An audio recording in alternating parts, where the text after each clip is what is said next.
Hello and welcome to the Friday Night Social. Yay! It's the Black Friday Night Social tonight. We've got 50% off. I'm only wearing my top half. We've also got Scott Williams and Mike Dix here. How you doing? How you doing, guys? Mike Dick. Yeah. And Darian DeStar in there early with a £2 super chat already. What? A Black Friday donation at the low cost of £2. Thank you so much to Thank Darian. you, Darian DeStar. Awesome bastard. Talking of awesome bastards, it's Aid Thompson. How you doing, Aid? 1 minute. He's got to update his name.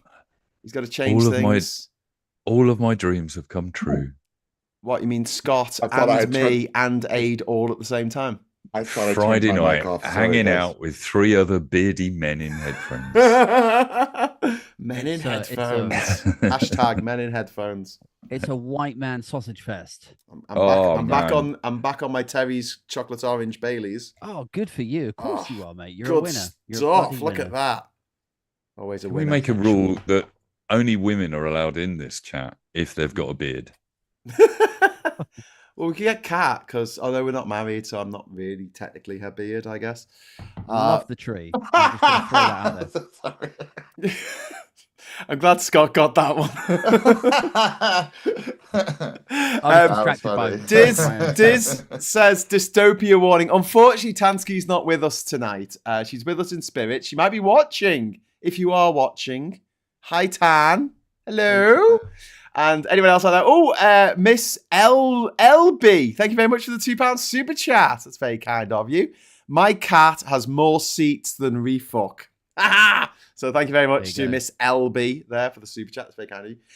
But yeah, if you'd like to join Miss LB and Paul Ewan and Diz and Sarah and Ernie and all of our friends in the chat there, all you need to do is hit the big subscribe animation, if it would actually bloody play. Give us a like, give us a thumbs up. Oh no, it's not even going to play. Oh my God, this is awful. Aid, can you get some text? Oh, there it goes, working. It's working. There you go. Can't get the staff. Subscribe to the channel so you can join the chat, the Black Friday chat. There you go. There you go. Mike Dix makes a belated attempt to get Nicole Kidman into the chat. Hasn't she just got? She's just split up, hasn't she, with Keith Urban or someone? She has. Yeah, She's back on the market, mate.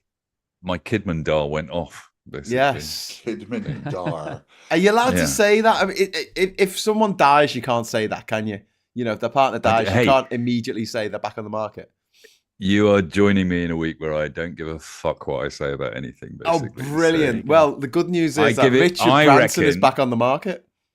I genuinely think that 5 minutes, is probably enough. Yeah, probably enough. For what? Once someone's partner has passed away, how long do you leave it before turning up at their front door with a bunch of posies and announcing your intentions? Okay, but sorry for your loss. Keith Where would Urban you like to go? Is Keith Urban dead? No. But we're saying that dead to me, Scott. Dead to me and Nicole. That's all I'm saying. I see. Bastard. Okay. The bastard. But she used to be married to Tom Cruise, wasn't she? She was the beard. Like, I saw a thing where like her daughter. You're really low, Aid. I can't hear you very well. Oh, am I? Sorry, let me turn myself up. Yeah. Turn it up. Better? Oh, better? Yeah, I like that. He's like the Aid whisperer. Whisper your dulcet tones in my ear. Wasn't her daughter? Wasn't Nicole Kidman's daughter like talking smack about her on TikTok or something? What? Really? Yeah. Her Really? daughter was saying like my mum is insane, and I was thinking how insane it is in itself that isn't even the insanest thing. Like she was married to Tom Cruise, which is the insanest thing about her. Like, and all that. Yeah. But I gather there's some sort of weirdness to that. This is becoming less politics social and more like, you know, celebrity social. Yeah, online Hollywood updates. We got to get the numbers from somewhere. Did you hear what Nicole Kidman's daughter said about her the other day on TikTok? Oh my God! Over to Scott, our Hollywood correspondent. Scott, what's happening with Nicole? Can we see? Well, you'll never guess what I heard on the street today. I love Scott, how tell far we're us. taking this. We just Paul- need to go for this sponsored break. But Paul says in the super chat. Squarespace.com. Thank you, Paul. No, Paul's paying for our time. Apparently, if your surname is Kirk, about 2 minutes after your partner dies, you can start getting yourself back on the market. And John C, thank you very much for the £10 super chat. I'm a dancer, says John C. Thank you very much, John C, for telling us that you're a dancer. A dancer, a dance. Do you not get the reference? I don't. No, want, Scott, I don't tell want us. to work down, Cole, man. I just want to be a dancer. Oh, is it that? No, it's something else. No, All right. When I do this, into this. do you understand what this is? No, what's this? You're voguing. Are you Are voguing? you voguing? Not Come on, vogue. I'm doing That's a your little body. physical quote. I'm down with the doing a kids. I'm physical right up quote. to 1996 in terms of Well, not popular it goes culture back and that music. far. Okay, cool. To 1994, one of the best films ever produced and put to film. Go on then. Showgirls. Oh yes, Yeah. fantastic movie. Elizabeth I Barkley. think it was 95 though. Ah, I might take you to task God, on we're that. gonna- let's Kyle be pedantic MacLachlan. about this. Kyle MacLachlan and Elizabeth Berkley in her debut movie role. having that killed her career. making dolphin noises when having sex in a swimming pool. That's great. People are going to wonder That was the what best they sex have scene ever tuned committed to into. film. Don't ever make fun of it. This is definitely. If you're in the chat, tell us what Yes. channel you thought you were tuning into. Well, talking of being gay, have you heard about all the stories coming out Who's about gay? high prominent Republicans? Have you heard the No. stories about the Republicans? Tell me. Okay, so first of all, we'll go Spill back the to Charlie tea. Kirk, since Never Paul get- mentioned. But never. before that, you're in infected of £5 super chat. May your Black Friday beers be full of froth and frivolity. Thank you so much, Yuri. That's very There you sweet. go. That's I've very never met a kind. gay person before. Tell me about them. So, Yeah, Charlie Kirk, apparently, according to a trans content creator on OnlyFans, spent $30,000 on her OnlyFans account, and she has the receipts. My word. What Of course he did. And Of course he Oh, did. wow. And That's why this they it gets got better. shut It gets better. Marco Rubio, right? Mm-hmm. He was arrested in the 1990s for getting up to stuff in a well-known park for cottaging with a friend of his who went on to be a big gay porn producer. Wow, what Wow. a surprise. Ooh. As if they're all hypocrites. Allegedly. And It's more like they are massive and hypocrites. projecting their prejudices. The fact means that they actually are, Yes. Yeah, no Projection. surprises And, there. and Graham It's Hallett, why- £5 super chat. It's why we. Sorry. Sorry, it's why we spend all of our time slagging off the Tories because secretly we just want to be Tories. Yes. No. Want to be gay Anything. Tories? Graham Hallett. Give me a monocle. Give me a top hat. It's my Yeah, natural yeah, form. yeah. I'm going to return to my Absolutely. natural form. Graham Haller says, I've just called Caroline Levitt a stupid bint on Twitter for some stupid statement. Does that make me sexist? Well, bint's a bit sexist. But did you hear about Caroline Levitt this week? No, Yeah. Was she being The stupid? mother of her Yes. nephew has been arrested for being a problematic immigrant. The Imagine mother that. of her brother's kid, the woman who had the kid with him, she came across in 1999 on the DACA scheme. So the DACA scheme, the DACA scheme, and the Dreamers, and she's getting deported. Imagine though, right? Look at the timing, right? Caroline Levitt's got ultimate power over the White House, effectively, because she's sucking off Trump. Mm. So she gets to make the rules.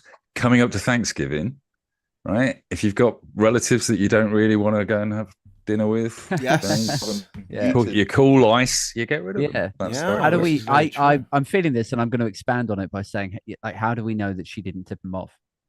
Of course she did. She didn't grasp them up herself. Of course she Yeah. did. Chopped them in. Like, there are family members that are like they're evil. born They'll and do shit. No, I've got- born and bred Brits. And I I've would definitely dob got some relatives that I would dob in, basically. Yeah. I'd dob myself in. I'd be like, dob "Please you lot support in. me. I'd dob all of you in, basically. Please That's how it's support gonna me. work. Back to When they Ireland. come, when they You send know, out got the nothing. When they Come on, send come out the to London. woke hunters, Dump me then. the woke hunters, I'm sending out your DM. I've been screen capturing into all of our WhatsApp messages so that I can pass them over to Colonel Reese Mogg. Good. They'll see the dick pics you sent me, you fucking faggot. Yeah, I'm sorry. I'm sorry about that. You better Scott. get I us told you not to. demonetized. Jesus. Sorry. Bloody No, a hell. dick picture in this That was a joke gone context too is far. just a photo of me. That's all. Hey, but that'll be a dick's picture. Multiples. Dick stick. Speaking that's of what your next project should be called. Dick Speaking stick. of Mike's dick, yeah, go on. no, Aid. I was going to say, speaking of the F slur, Yeah. did you guys see Piers Morgan and Tucker Yeah. Carlson's exchange Yeah. about that? Where he was No. like, Carlson was asserting or suggesting that the UK has a free speech problem because Piers Morgan can't drop the F slur. He's like, Yes. would you say it? And Piers Morgan's like, no. To be fair to him, I know he's got a slightly, well, I mean, we all know his well-documented history, but to be fair to him in this instance, he was like, oh, no, I'm not saying that. And Carlson was like, because you know you'd get in trouble, you get arrested for it. And he's like, no, because I... Because it's just rude. Why? It's a Cunty. disgusting word to use against somebody who's homosexual. You know, at the end of the day, slurs are slurs because they're slurs. Yeah. I mean, you know, again, if would Tucker Carlson be having this conversation if he was talking about the N-word? No. But this is Yeah. also Or even in America, the C word. Like, yeah, but they just don't say use that the on C television, word when do they, people are Bruce? doing that. When they say, "How come black people can call each other the N word, but I can't say it? That's not fair." Drop the C bomb, and they go, "Oh, you can't say that," and you're like, "Well."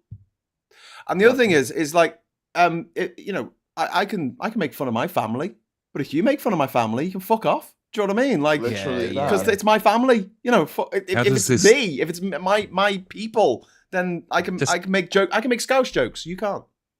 Yeah, but Funny jokes. Just for reference on the hypocrisy meter, how does that stand up to the AIDS dad's balls stuff? Basically? Well, the funny thing about that is that are you and Aid brothers? Are you Yeah. able to actually make these jokes? Yes. Okay. I'm a long lost brother of Aid Thompson. There you go. Isn't this right, Aid, bro? Yes. Yeah, bro. so I can make jokes about, you know, your dad dangling his balls in my mouth. All the time. Yeah, literally all day all long. the time you can do it. Constantly. Yeah. It literally goes No on problem all there. day long. You have no idea, people. You have literally no idea. It's disgusting. The amount of stuff they say about date. And as I soon as never ever want to meet his dad ever No. in my life. I don't wanna Like, see a well, this is what photograph. is I so don't wanna see amusing. I shit. bet I he's wanna know what he lovely looks as like. well. I bet his dad's just lovely. I'm sure he's Hilarious absolutely to meet lovely Aid's dude. dad. I'll just be When I laughing was- so But much. the only thing I'm going to think about when I meet, if I ever meet him, will be, what do your balls look like? When I was younger, about like maybe 15, 20 years ago, I'm sorry that happened to you. No. I was hanging out with this girl, and she had a real like potty mouth, a real like sailor's mouth, and so obviously we got on like a house on fire, and but she was as foul mouthed as I am and can be. And she used to crack jokes about her, like she would tail off the end of a sentence. She would just be like, "Yeah, so anyway, then I'm going to go and like meet my friend, blah blah blah," and then I don't know, I'll probably go home and like fuck my dad, or like something horrible. And I used to I say, like that. That's funny. I used to say to her like, "Do you reckon your dad has any idea?" You say these things. Yeah, and she was like, "This is the biggest tragedy of it." She used to say, "I could die tomorrow. I could get hit by a bus tomorrow, and he would be there at my funeral talking about what a sweet girl I am. He would never have any idea." Oh no. Phil, And it's the like, and horror then of it'd be that. like all her friends at the wake going, "Oh yeah, you know, she used to say really inappropriate shit, like she was gonna go fuck her Yeah. dad." And But it and is he'd like, be sat isn't- there, there going, "What the hell? Who's are you talking about? Not who my even daughter." was she? Yeah. Did I know her at all? But it's true of like anyone, isn't it? It's like if my mum or my dad did a memorial thing, they would see me as like, you know, a loving father, and I worked hard to try to get some security for my kids and this, that, and the other. and then Meanwhile, like all you lot would be like, I'll show them. I'll show them the politics social chat. me, Graham, and Tan will go up there at the same time. And go, he was a fucking wanker. We hate. He was an idiot. Fuck that guy. Yeah, maybe everyone's got two sides. Maybe everyone's got like a Jekyll and a Hyde. I don't know. Big shout we are out. sick of hearing about his dad's balls. What did you do? Molest him? Fucking hell. Damian Star, thank you very much for the £5. Sorry, £10 super chat. Thank you. Today, Morgan tweeted that if anyone talked about gay porn as much as Carlson, they're probably gay. It's incredible. He kind of grasped him up there a little bit. It's all projection. All projection. The ignorance that was coming out of his mouth about where so Tucker Carlson truly believes that if you watch gay porn, it can steer you, it can influence you into becoming gay where you otherwise would not be. And I'm like, can someone explain why I grew up watching straight porn and I ended up gay? Yeah, it has the opposite effect. That's the way it works. It's because they're putting estrogen in the water. Like, they're turning the frogs gay. Yeah, but you know that if you use the same principle, right? Yeah. So even if you sit me in a room like Clockwork Orange style and just play straight porn at me for hours, you'll just be looking at the men's cocks. I will, yeah. But like, straight porn is gay because it's got a man's cock in it. Well, yeah. So the only truly ungay porn is lesbian porn. Lesbian porn. Yeah, that's definitely not gay. Which is made for. I watched that. Men. I watched that and it hasn't turned me lesbian. So. Has it not? Give it time. Isn't it a mad idea though that like if someone has two dads or two mums, it's going to turn them gay, and yet there's so many gay people who have a heterosexual mum and a heterosexual dad. It's quite funny that, isn't it? Literally, it takes two of you to make one of us. You know? Yeah. How do you think we got here? And you know, when you when you think of it as I grew up in a heterosexual world, surrounded by heterosexuality. I've got a whole bone about this at the moment. A whole boner. That was probably not the best term I could have used. Yes. But what I'm trying to say is, like, I got a whole thing about just heteronormativity at the moment. Like, I just feel like it's all I see. It's all I'm surrounded by because I work for a fucking sports company, for Christ's sake. Do you know what I mean? Right. So, yeah, you know, I'm There's no gays in the Premiership. Unless it's the women's football, then it's all gays. Oh, it's all gays, right? The men's football, no gays. Women's football, all gays. Really fucking weird. It's like it's one or the other, and you can't have that. Yeah. Well, no, it's okay if you're attracted to women. That's what it is. It's okay if you're attracted to a woman. If you're going to kick a ball, if you're going to play round ball, you need to be attracted to women. It doesn't matter. It doesn't matter what your sex is, what your gender is, right? As long as you're attracted to a woman, you're all right. Yeah. But if you're not, that's wrong. That's weird and fucking strange. So, but what I'm saying is we live and grow up in a heteronormative world. Yeah. Everyone, you know, from a very early age, most parents will say stupid shit to their kids like, oh, you got a little girlfriend, you got a little boyfriend, and they think it's funny and cute, but it's weird. And it's sort of what you're trying to do is push them into a heteronormative way of life because what do humans do? We breed. Why do we breed? To continue breeding. So yeah, explain to me when I grew up in a heteronormative world in a heterosexual you know, all around me. How did I turn out gay? Are you the youngest? It was Madonna, Yeah, Scott. It was Madonna. We know Scott. the answer. Are you the youngest? Yeah, I am. Yeah. You know that you're more likely to be gay if you're the youngest. Okay. Yeah. Runs in the family. I've read that. Yeah, it's true. Yeah. I was going to say, big shout out to Ms. Paula Thomas. Thank you very much for the £2 super chat. Has Carlson tried that? Is he that desperate? What he's tried watching gay porn to make him less gay. Maybe he tried it on with Piers Morgan. Yeah, the other thing in that the whole thing came from. The other thing in that Piers Morgan interview with Tucker Carlson was Tucker Carlson's. I mean, obviously he's got his own narrative, but his complete misunderstanding of how the Second World War happened. It was all the gays, wasn't it? I missed that bit. Did you? So essentially, he said that Britain volunteered to get involved in that war. We didn't have to, and that the Nazis had never threatened Britain, so he couldn't understand why we got involved.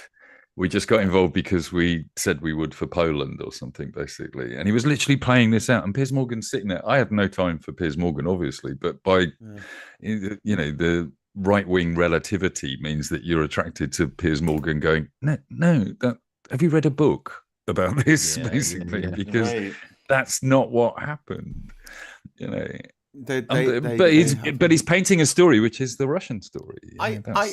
Carlson is more of a Russian agent than Farage, and that's 100%. Well, there is this whole thing, isn't there, about like, are people like Tucker Carlson truly assets of the Kremlin? Are they being paid in some capacity to continue to perpetuate Russian lines on things, or are they just really I suspect in his case he's just a bit of an idiot. He's been flown out there, he's been charmed. He's like, look at our trains, look at our buildings, aren't they clean? Look how clean our subway is. Yeah. And then they know the propaganda game. They're like, he'll go back to America and he'll talk about how wonderful Russia is. We talked about this last week, didn't we? The ridiculous thing is how many of these stupid people are cheap. They're just really cheap. Yeah, they're really cheap. First class flight to Russia, show him a couple of Prada handbags and he's fine. Basically. Well, earlier we were talking about what Zoe was saying, Zoe Gardner, about these dickheads going over to Calais to harass refugees and make their lives a fucking misery, these meatheads. And I'm like, they're getting paid to do that. They're absolutely getting paid. Some rich motherfuckers, because these are gobshites. They've got any job. It's I don't know, flipping burgers or something. It's not something that takes a lot of academic study to do. No diss on flipping burgers. That is fun as a job, but these aren't the brightest and the best that we've got. And for them to be able to take that much time off work to go to Calais to harass people, someone's got to be paying them. Someone's got to be paying them. The guy, Ryan from Raise the Colours, he runs about 2 or 3 businesses. One of those is like a sort of no win, no fee claims thing. So it's possible that he's just like the managing director and he's actually quite well off, which I gather that he is. However, they do also have a fundraising page, which apparently is doing really well. Yeah. And what I'm really interested in, just to bring this back to the Russia thing, is I would love to see, and I don't know how you would get your hands on this information, I would love to see what donations are coming in from overseas to not just fundraising channels like that, but specifically to like Substack, to these sort of culture warrior citizen journalists who hide behind their blogs. Like, oh my God, like 500 people came over on a boat yesterday. What does this say about our culture and invasions and whatever? Read about it on my Substack. And people flock to them. I've looked at their Substacks. They've got subscribers in the hundreds, if not thousands. They're making an absolute killing. Yeah. And I'm like, what would it does come back to that cheapness thing, which is that what we know about crowdfunding and Substacks is if you turn up and there's nobody following the Substack or there's nobody donated to the crowdfunder, then it's a lot harder for you to be the first one to donate. So all you need is that 500 quid sitting there from some Russian and 25 bots saying this is the greatest site ever, and you get the whole thing rolling at that point, basically. Yes. But also, like, wholesale, if you were a Vladimir Putin, this is the thing that keeps popping around my head. It's like, if you were Putin and you used to gain access and control and infiltration to the British establishment via the means of Conservative Friends of Russia, which was a really influential, highly bought, highly Kremlin adjacent, effectively a think tank. Yeah. Like all of these conservative MPs would sign up to this thing and they would receive donations and they would be charmed and they would be taken away for the weekend, etc., etc.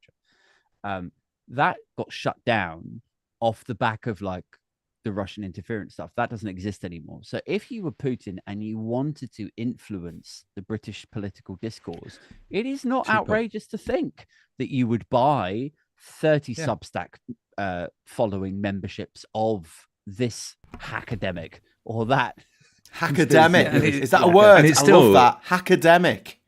Yeah, that still costs. I love that. I'm going to write that down. An absolute fraction of what it would cost to rent a hall in Westminster, provide enough champagne to celebrate the Tories, and prostitutes and everything else. It's like let me just put a pin in that 1 second, Mike. How about Substackademic? Great.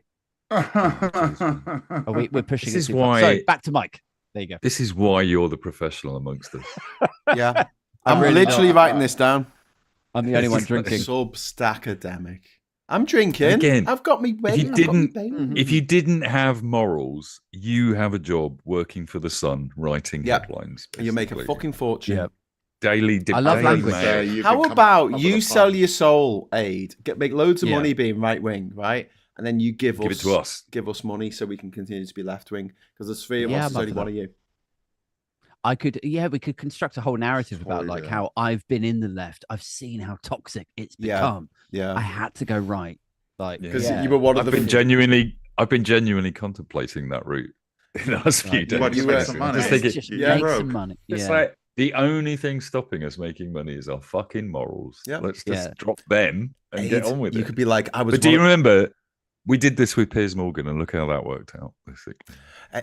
Aid, we could do this. We could do this, couldn't we? With we could say I was one of the 6 MPs in your party, and I was part of 3 different factions. It's one of those MPs.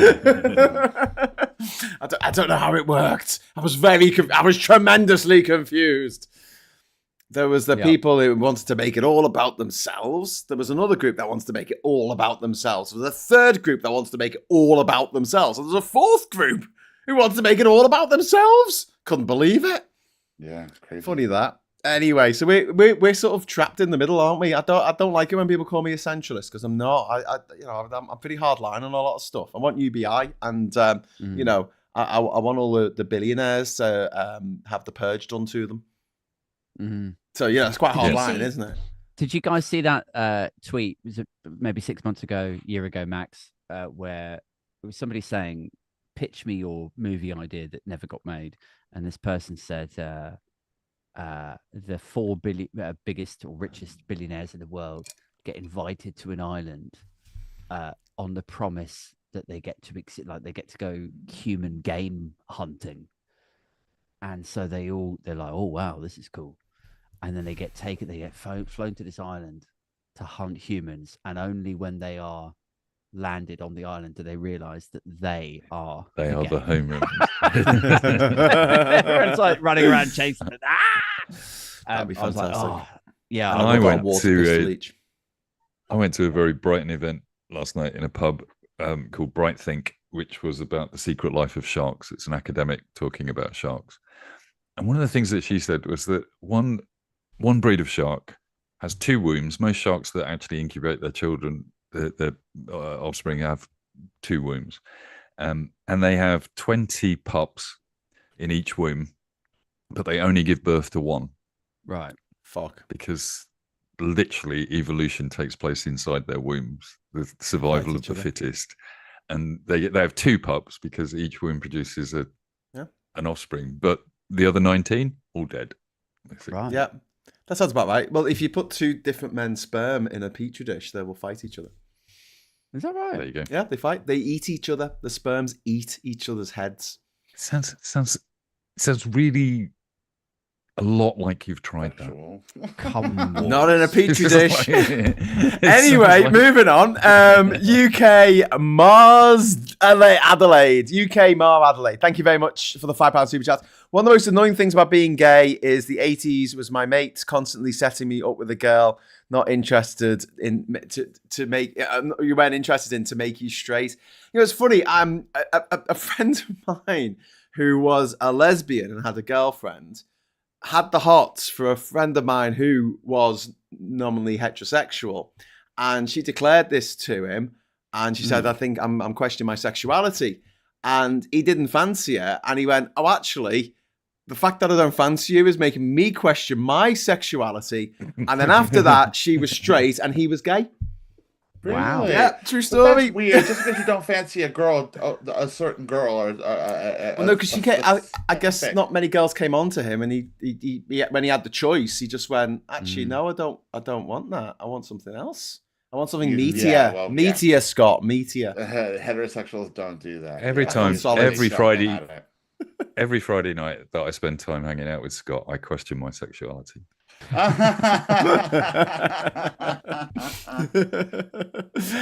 Pygmalion, thank you so much for the £5 super chat. Sell your soul for a couple of years and then do an expose. Expose yourself, Aid. You make it an art project. You just have to write one note Yeah. somewhere that says, "I'm about to embark on an art project." It may offend a Kind few of- people. Don't worry about it. Basically, Kind of like, do you remember that Joaquin Phoenix phase? Yes. Oh, or was thing that that when he he did? I'm Not Me played or a whatever it was called. I'm Not character? Yeah, Here. I- Was it called Was I'm it Not I'm still Searching here. for the Sugar Man or something like that? No, That was that's a movie. Yeah, it was that all was a about different it. thing. No. Searching for the Sugar Man was like the guy the singer that everyone forgot about that came back, right?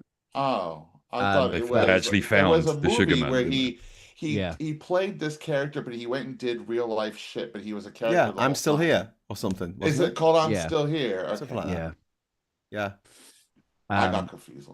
But he the whole time he was just sort of like playing a character, like getting really into the like method acting on talk shows, like late night talk shows and stuff. Bit weird. I'm not sure I'd want to go I that think I it's far. remember that. I think it's a brilliant idea. thought it was crazy. You know, Maddie, the EU Supergirl. Yes. I told her that that's what she should do after Brexit, because she was massively stressed out about the whole thing. It was really driving her nuts. And I just said to her, why don't you just go back to university, do your art degree, and claim that this whole thing was a performance art project, basically. And she's just qualified. She's just got a degree in art, and she did it with a dress that she designed made out of flags to talk about the political interaction of people. It's awesome to see that she's actually gone off and done that. And I used to say, because the biggest thing with Maddie was it was so confusing for the right-wing press. There's a blonde girl dressed as Supergirl in a miniskirt. We're gonna have to put that picture in the paper. It's got to go on the front page, basically. But hang on, she's anti-Brexit. What are we gonna do? Basically, it's a brilliant piece of performance art. Brilliant. Yeah. We should get her on here. Yeah, we should. Yeah, we should. I've said for a while, like there has to be a way for like the left to recapture patriotism, whether that is a slightly discolored like Union Jack or alternative colors to the Union Jack, or even just a Union Jack, like, and we just reclaim that. But it's this idea that we need to surrender it or cede it to the far right, taping it to your local lamppost feels so, I don't know, futile. And I think that Jack Dart should change his name to Union Jack Dart. Pretty good. Like that's what I'm here for the wordplay. Did you get Jack on here as well? Jack's in our group, isn't he? He's on our WhatsApp group. Yeah. Who else have we got in the chat? We've got Andy there. Says, well, turns out if you take a loan against your soul, you can use it to live on the loan or something. Yes, quite possibly. Certainly, there is no hunting like the hunting of man. And those who have hunted armed men long enough and liked it never really care for anything else thereafter, says Yumin Infected off. That's a bit... That sounds like something from like a 1980s commando apocalypse movie. It's true, though. You genuinely cannot replace the feeling that you get when you see the life draining from their eyes. Wow. Jesus Christ. That's dark. Ed Coombs, this is one for Aid, says back sack and crackademic. Pretty good. Very good. Very good. Bad. I like it. Lovers of language. And Darian to start saying Voldemort turned out to be a senior advisor to Donald Trump. Yeah, that doesn't surprise me. What's his name? What's that guy? Stephen Miller. Miller. God, he looks like the undead, doesn't he? And that Peter Thiel creep, he does look like a fucking zombie, Peter Thiel. He looks really fucked up, like he's off his... He looks like an after picture. He does lectures about the Antichrist. Mm-hmm. Yes. And we hand over our NHS database to him. To a man who does lectures about the Antichrist. And he alone knows because what Labour politicians doing about AI? They're going, oh, hello, Mr. San Francisco. We love you. Come here, basically. Set up a tax haven somewhere so you can pretend to be actually fucking working in the UK and then just steal all our data. You do that. Yeah. Stephen Miller looks like Dobby, according to Andy. I think he looks like Dobby after a fuckload of crystal meth. That's so funny. Crystal meth Dobby. That's what I'm going to call him from now on. I'm going to write that down. Do you think, here's the thing, here's a question for you. Do you think, each of you, that the fact Peter Thiel looks like he's always jacked up on crack or cocaine and Elon Musk is always jacked up on Ket. Like, is there something in the idea that they seek this sort of peak of existence and immortality and all knowing, and they build their bunkers, and actually it's really vapid and empty when they reach this sort of level of wealth. And so then they have to, like, it's basically like, well, what's next? Like, how do I experience something more? How do I, like, is there drugs there as a sort of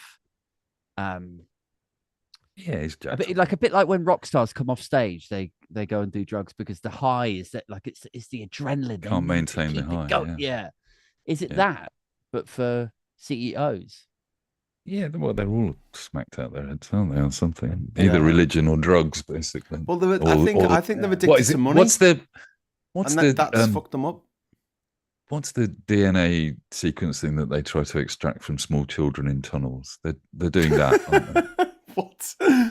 It's called the essence. We're going to extract the essence of the child. We got Urine Infectinov, who says Hemingway on the blue water. What? It was Blue Water today. On the blue water. It was a short story, wasn't it? That was the prelude to Old Man in the Sea. Santiago was the name of the old man in the Old Man in the Sea. I think what Mike just did was actually give us the plot of the Dark Crystal. The Dark Crystal. The Jim Henson film. With the Skeksis. They all look like characters out of the Dark Crystal. The Skeksis, yeah. I went to see Wicked. I went to see Wicked last Sunday.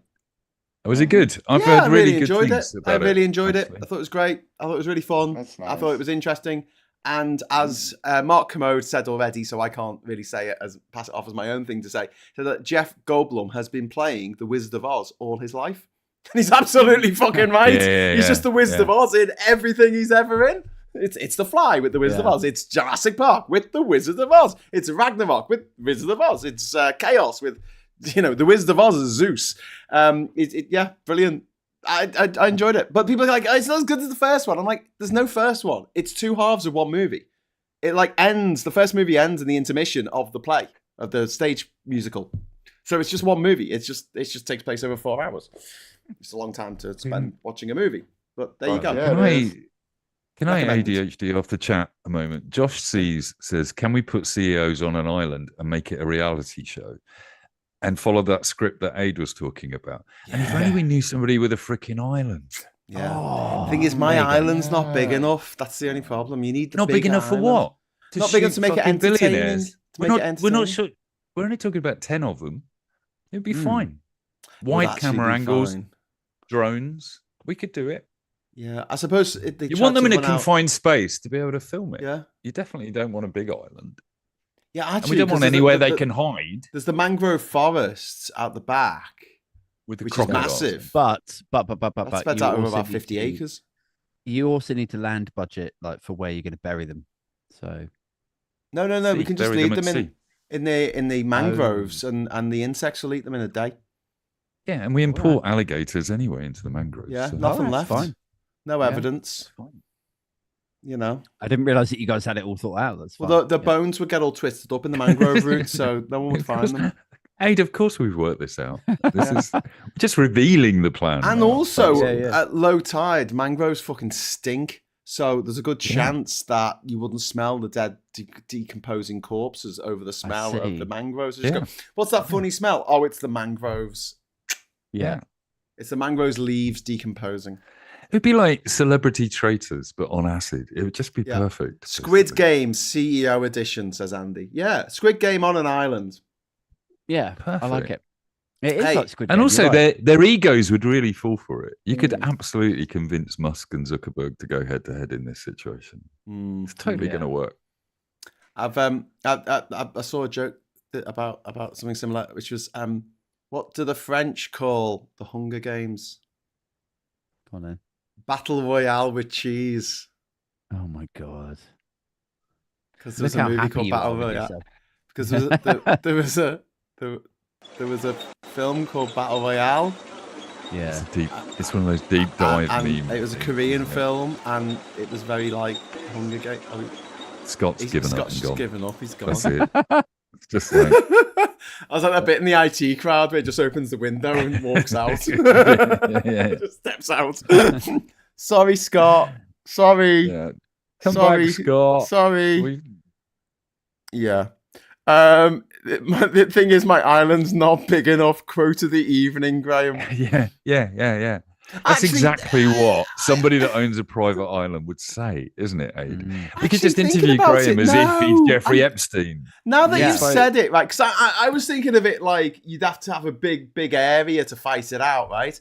But actually thinking about the good old days of like Doom multiplayer, you just had quite a small arena to duke it out, didn't you? Yep. So you were always in like eyesight, but you had like obstacles between you, so you'd hide behind the obstacle and jump out with your BFG and go, and then like jump back in, and yeah, okay, all sounds and good to me. We've got drones. We're putting it live on YouTube. We've got drones, and everyone in the chat can see the drones. They can pay to actually have a drone view. Hang on, let's say something funny while Scott puts his headphones back on. So anyway, after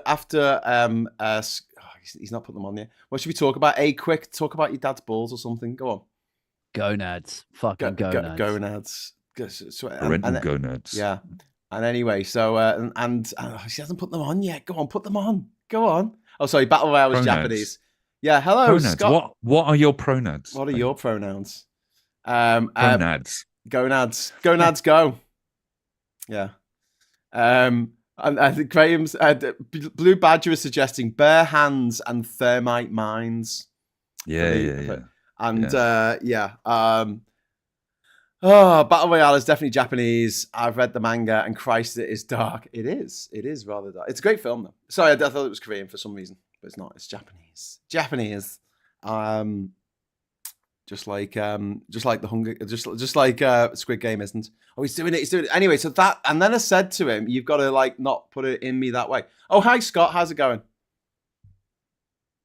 Oh no, I can't hear you. I got some static going on in my ears. I don't know what it is. Just give me a minute, okay. All right. No, I can hear you now. I can hear you. Yeah, but I got static in my ears. Oh dear. Oh god. Yeah. That was because of my shit joke. I think he needs to like plug it in. Graham's drone address, £5. What, Billy? What are you talking about? Drone address? What? What?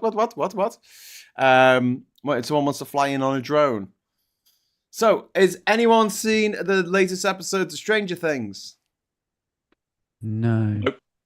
Oh. What about, is anyone up to date with Pluribus? No. Also no. What about the Chair Company? No. No. Oh God. When do you get the time? Anyone seen one battle after another? I watch everything on 1.5 speed. I have an hour window before I go to sleep because Kat usually falls asleep earlier than me, and I watch a movie. I just get a movie that's like 90 minutes long, and I just watch it on 1.5 speed with the subtitles on before I go to sleep. Okay. So this week I've watched what did I watch? I watched Sorcerer, which is directed by William Blatty, the guy who wrote The Exorcist. And it's a remake of The Wages of Fear. And it's got Roy Schneider in it. 1977. Fantastic film. Big flop at the box office because it came out in the same week as Star Wars. Oops. I would love it. Oh, there's a film. I know that film. Oh, good. What else have I got watched? a reference in that entire sentence. I finally got one reference that I understood. So basically, you watch Star Wars. Excellent. I watched a terrible movie with Carey Mulligan and who's the guy who plays Magneto in the young Magneto? His name Fassbender. Michael Fassbender. Yeah, Michael Fassbender. It was called Shame, and it was like, oh my god, what a waste of my time. Yeah, it's awful. It is absolutely fucking awful. It's directed by Steve McQueen, who were quite liked in The Great Escape, but I mean, as a director, he sucks balls. And nothing happens. And I was thinking about this. Chris C84 says, Graham, if you release any spoilers for any of these programs, there will be a I'm going to talk about other stuff. Hurricane heading to Durham. So. Well, one of the things about Pluribus, it's made by the same people who made Breaking Bad. And Breaking Bad, Better Call Saul, they often have these long lingering shots, right? Where you see someone doing something in, quite meticulous detail. Yeah. But they're doing something and you are intrigued. You're watching like, what are they putting together? They're getting all these things, they're putting them, the soldering, the Aid's just gone to bed. He's just gone, fuck this, he's out of it. I'm still here. What happened? Did you unplug? You've got, there we go, you're back.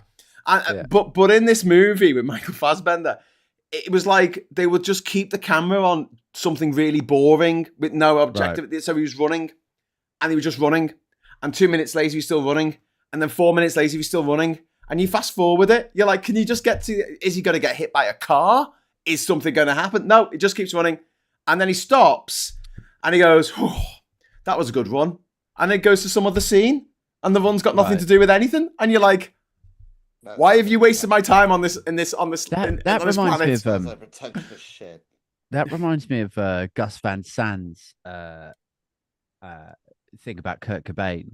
It was called Last Days, but they couldn't actually base it on Kurt Cobain because they would get sued. And there were scenes in it that were just like slowly panning out, massive landscape that like ridiculous, exactly like what you're talking about. Padding. Like it just came off as sort of like, what? Why am I looking at this? Why is this going on for so long? I get it. There's a tree there. There's like, why is? Do you know what? Trying to communicate to me. There's a genre of like musicals that are really shit, right? But the shittest musicals of all time are musicals where they couldn't get the like biopics of like a famous musician, but they couldn't get the rights to any of that musician's songs. So there's been movies made about. David Bowie. There's been movies made about Bob Dylan. There's been movies made about all these artists. Elvis is one as well, where they've tried to do an Elvis movie and they couldn't use any of his songs. Yeah, and you're like the opposite of that. I have a mate who works at the local theatre, and quite often he'll send me a text saying, "I've got a couple of comp tickets for tonight," and I've even stopped asking him what they're for anymore because I've got no discernibility about it. So I just turn up at the theatre 20 minutes later and watch something. And you get these musicals where they take the book of an act from the 1960s or something like Sandy Shaw, and then they've just tried to weave them together basically into a story. Yeah. And the last one I saw, it was a Sandy Shaw one, and literally they took the chorus of one song and built an entire narrative around that chorus, which basically meant that the entire thing was about a record shop. That was the entire story. There's some great songs, but you kind of go, I didn't actually need the narrative added to this. Sing the songs, it's fine. You know. Yeah, there are a lot of good movies out there. If anyone's thinking of going to the cinema, honestly, Wicked's really good. If you can see one battle after another, I think it's already gone now. But yeah, that was fucking. I highly brilliant. Recommend that. Absolutely awesome, and also I really enjoyed. Begonia with Emma Stone and Jesse Plimsolls or whatever his name is. Absolutely fantastic. Not everyone's taste. If you liked Poor Things and The Lobster and The Favourite, you might like it, you know. But I thought that was ace. But top tip, it's coming out next month, is the new Knives Out movie, Wake Up Dead Man, and it's really fun. It's very funny. I'm still hoping to go and see Nuremberg in the cinema because it's only in the cinema to get an Oscar, isn't it? It's on Sky after that. Oh, is it? Ooh, that's meant to be good. But I don't want anyone in the room or the chat to spoil it. No spoilers for Nuremberg or Titanic. I'm really hoping that Goring gets off on a technicality. I love Scott's laugh. There was a big, huge budget announcement this week. Oh yeah, was there? Yeah, politics. Yeah. Oh my budget. God. A budget. Is that like a little bird? Yeah. Thailand have adjusted the lower rate of income tax across the northern province, haven't they? Fantastic. Big news over that way. Hey, we've got news, guys. I've got to go. No, Scott. Hey, don't leave us. I gotta go. Go on, stay. Go on. We'll talk about this is what happens at parties, Scott. I gotta go. Oh, I gotta go. Bye. Thank you so much, talking about movies, and then you bring up politics, and the cool people all leave. Yeah, basically. I'm going. I'll see you all soon. You'll be with us in spirit. Bye. Bye. Bye. Love you. Bye. Oh, he's gone. About time. Sad now. Like a bit of my heart's just been ripped out. Let's just stop doing the show. Come on, what's the point? Why carry on without aid? Just stop. Know. Let's just stop. Okay, carry on. Carry on. Phone Boxing said, "Oh, I saw Ross Noble yesterday. I saw him play in Ballarat once in Australia. He spends a lot of time in Australia, and he was talking about making a musical of The Human Centipede with Ellen Page. It was hilarious." Scott, I love that I caught him in the middle of mid-squig then. All the things. That's crazy. That's brilliant. It's all Blue good. Badger, despite me asking for no spoilers, Blue Badger has given a spoiler. What? Micah's technical writing, he doesn't get strung. Yeah, I'm not going to go and see the bloody film now. True. You've ruined that's it true. for He doesn't get that far. Totally ruined it. Well, Sorry. Anyway. How long can you leave it before you can spoil a movie? Before you can When are we talk about gonna- the end of a movie with a twist without people going, "Oh, you bastard, you've ruined it for me." I think you got to really wait until you wait when you do want to talk about it. You got to talk about it with people who have already seen it. Yeah. Yeah. And I think you got to give it like 6 months. 6 months? No, I don't know. Yeah, fuck that. Yeah, no, because people don't have the time to just see shit. Do you know what I mean? Do you know how much of Drag Race this? I actually got spoiled the ending of Drag Race this today. I was just like, oh, thanks, guys. It's not even 24 hours. You got to post it online. All right, thanks. Bastards. Well, no, the worst one for that was the BBC It's this 24 year, hours. where they revealed that there was going to be there was a regeneration. They revealed it like on the fucking website, and it was within minutes of the program finishing. So people like me and Kat who were watching it on fucking catch up, like a few minutes late, had it spoiled, and it was like, oh, okay, so it's going to regenerate. Thanks for that. It was in the headline. Talking of that, and desperately trying to drag this back to politics for Scott. Oh, what about the OBR spoiling the budget for Rachel Reeves? Spoilers. That was fucking weird. Why did they leak it out like that? Because they're owned by Putin. Well, why did an organisation that was largely set up and staffed in the 14 years of Tory governments, why would anybody in that organisation do anything like that? Who knows? We'll never know. There he is. It was a bit odd. But it's most likely Graham's answer will always be right on this, which is it was most likely incompetence involved, really. Some people are really shit at things. You can only imagine that it's a classic. Up in the background. It's a classic business situation. An 18-year-old intern joins the OBR, and they go, "Oh, look, a young person. You can do our social media." And then they sit there and go, "Oh, it's budget day, isn't it?" I don't know. What Bang. Release today? Well, here's the budget. Fuck it. There you go. Yeah. At that. Someone in the chat earlier was asking if we think that the attack on a couple of guardsmen in the well, it was a woman actually, one of them in Washington DC, whether it was a false flag attack. The timing of it did seem a little bit coinky dinky because on November the 20th.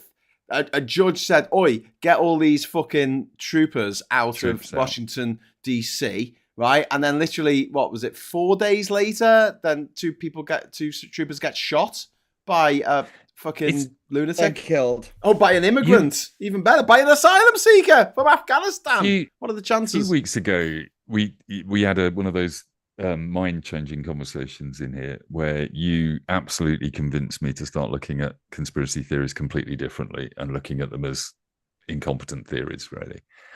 And so, but it is so easy, isn't it? When you look at the evidence in that case, you just kind of go, I can put all those bits of red ribbon together to just go, he was a CIA informant or whatever in Afghanistan. Yeah. He owes the American government his green card, basically. It's like you could just go, yeah, it would be quite easy for somebody to manipulate him into doing that. Yeah. By threatening his family or something like that. But also he could have been just really fucked off and decided to shoot somebody. So yeah. The woman died and the guy's in a critical condition. I heard that they are both passed now, actually. Both of them? Oh. Yeah, one was announced today. Shit. I mean that's awful. And you know. Do you know who else passed today? There was a boat that had suspected drug dealers coming out of Venezuela, and the American government did a double tap. So first of all, it blew up the boat, and everyone who jumped overboard, it went back to kill them in the water. Oh, Jesus. And then you got those senators that went out, that, you know, the ex-Navy Army astronauts that said you don't have to follow illegal orders.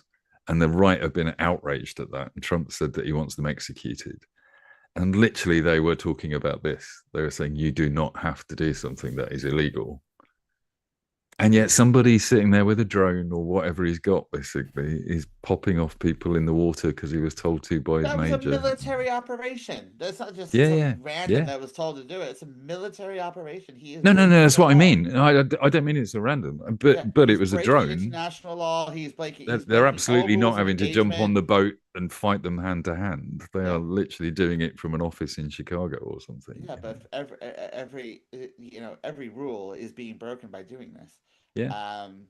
And guess what, guys? He doesn't fucking care. And guess what? Nothing's gonna happen.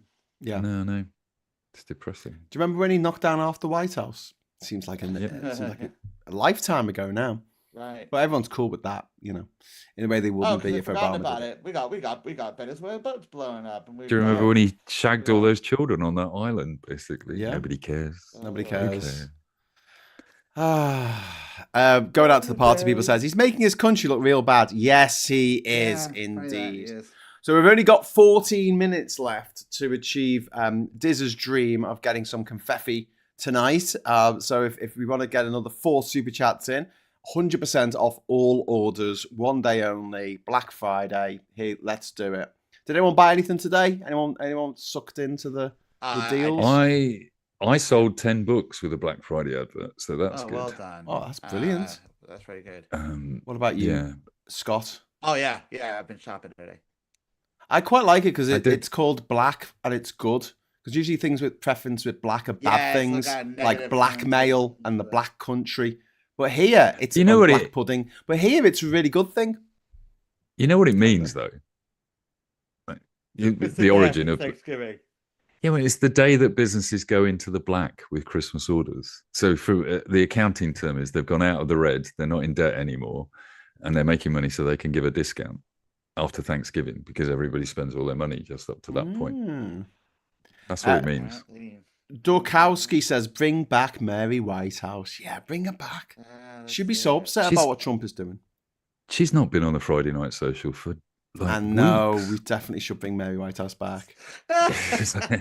She could definitely complain. I can't remember the last time she was in the chat. Did anyone see Vendetta saying black shirts? Yeah, the refuck fuckers are selling black shirts now, aren't they?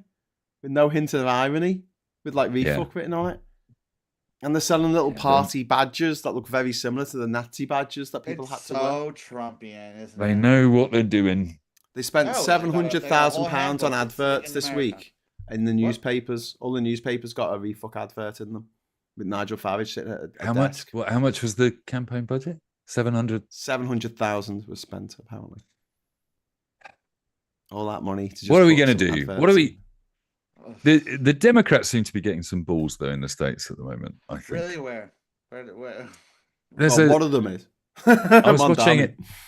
I was watching a YouTube video about the fact that a lot of the old guard Obama advisors and Clinton advisors were suddenly got switched from what they were saying at the beginning of the year, which the essentially their advice was the Democrats just need to sit back and let the Republicans self-flagellate.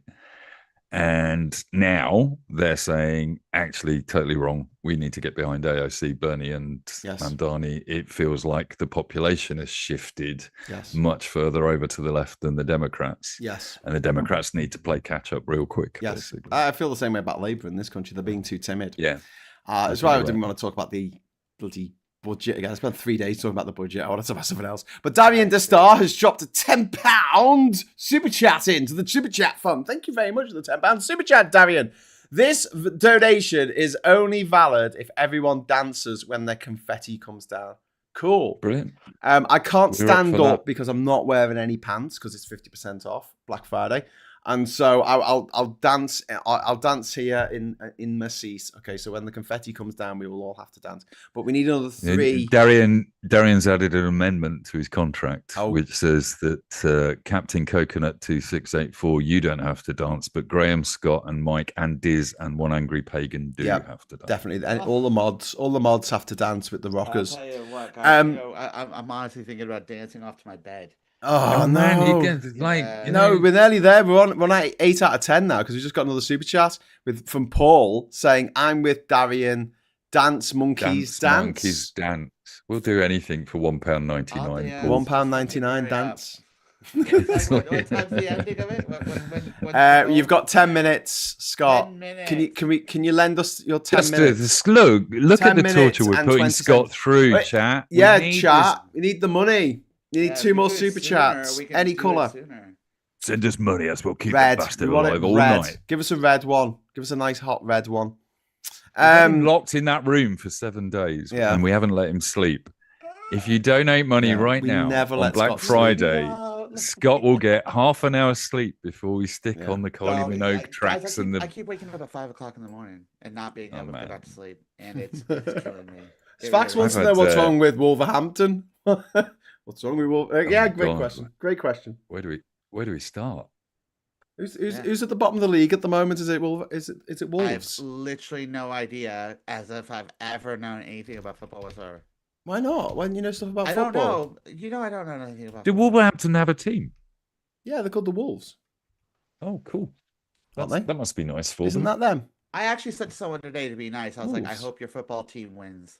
There you go, Wolves. They're called I mean, that's Wolves. not how British people say Yeah, it. I'm so- fairly certain that's not the vernacular. At the moment, Wolverhampton Wanderers, right, are 20th out of 20 in the league, and out of 12 games they've played, they have a goal difference of -20, and they've scored they've got 2 points, so they've drawn 2 matches, lost all the rest of them. For those of you old enough to remember Speedball 2, they're essentially Revolver.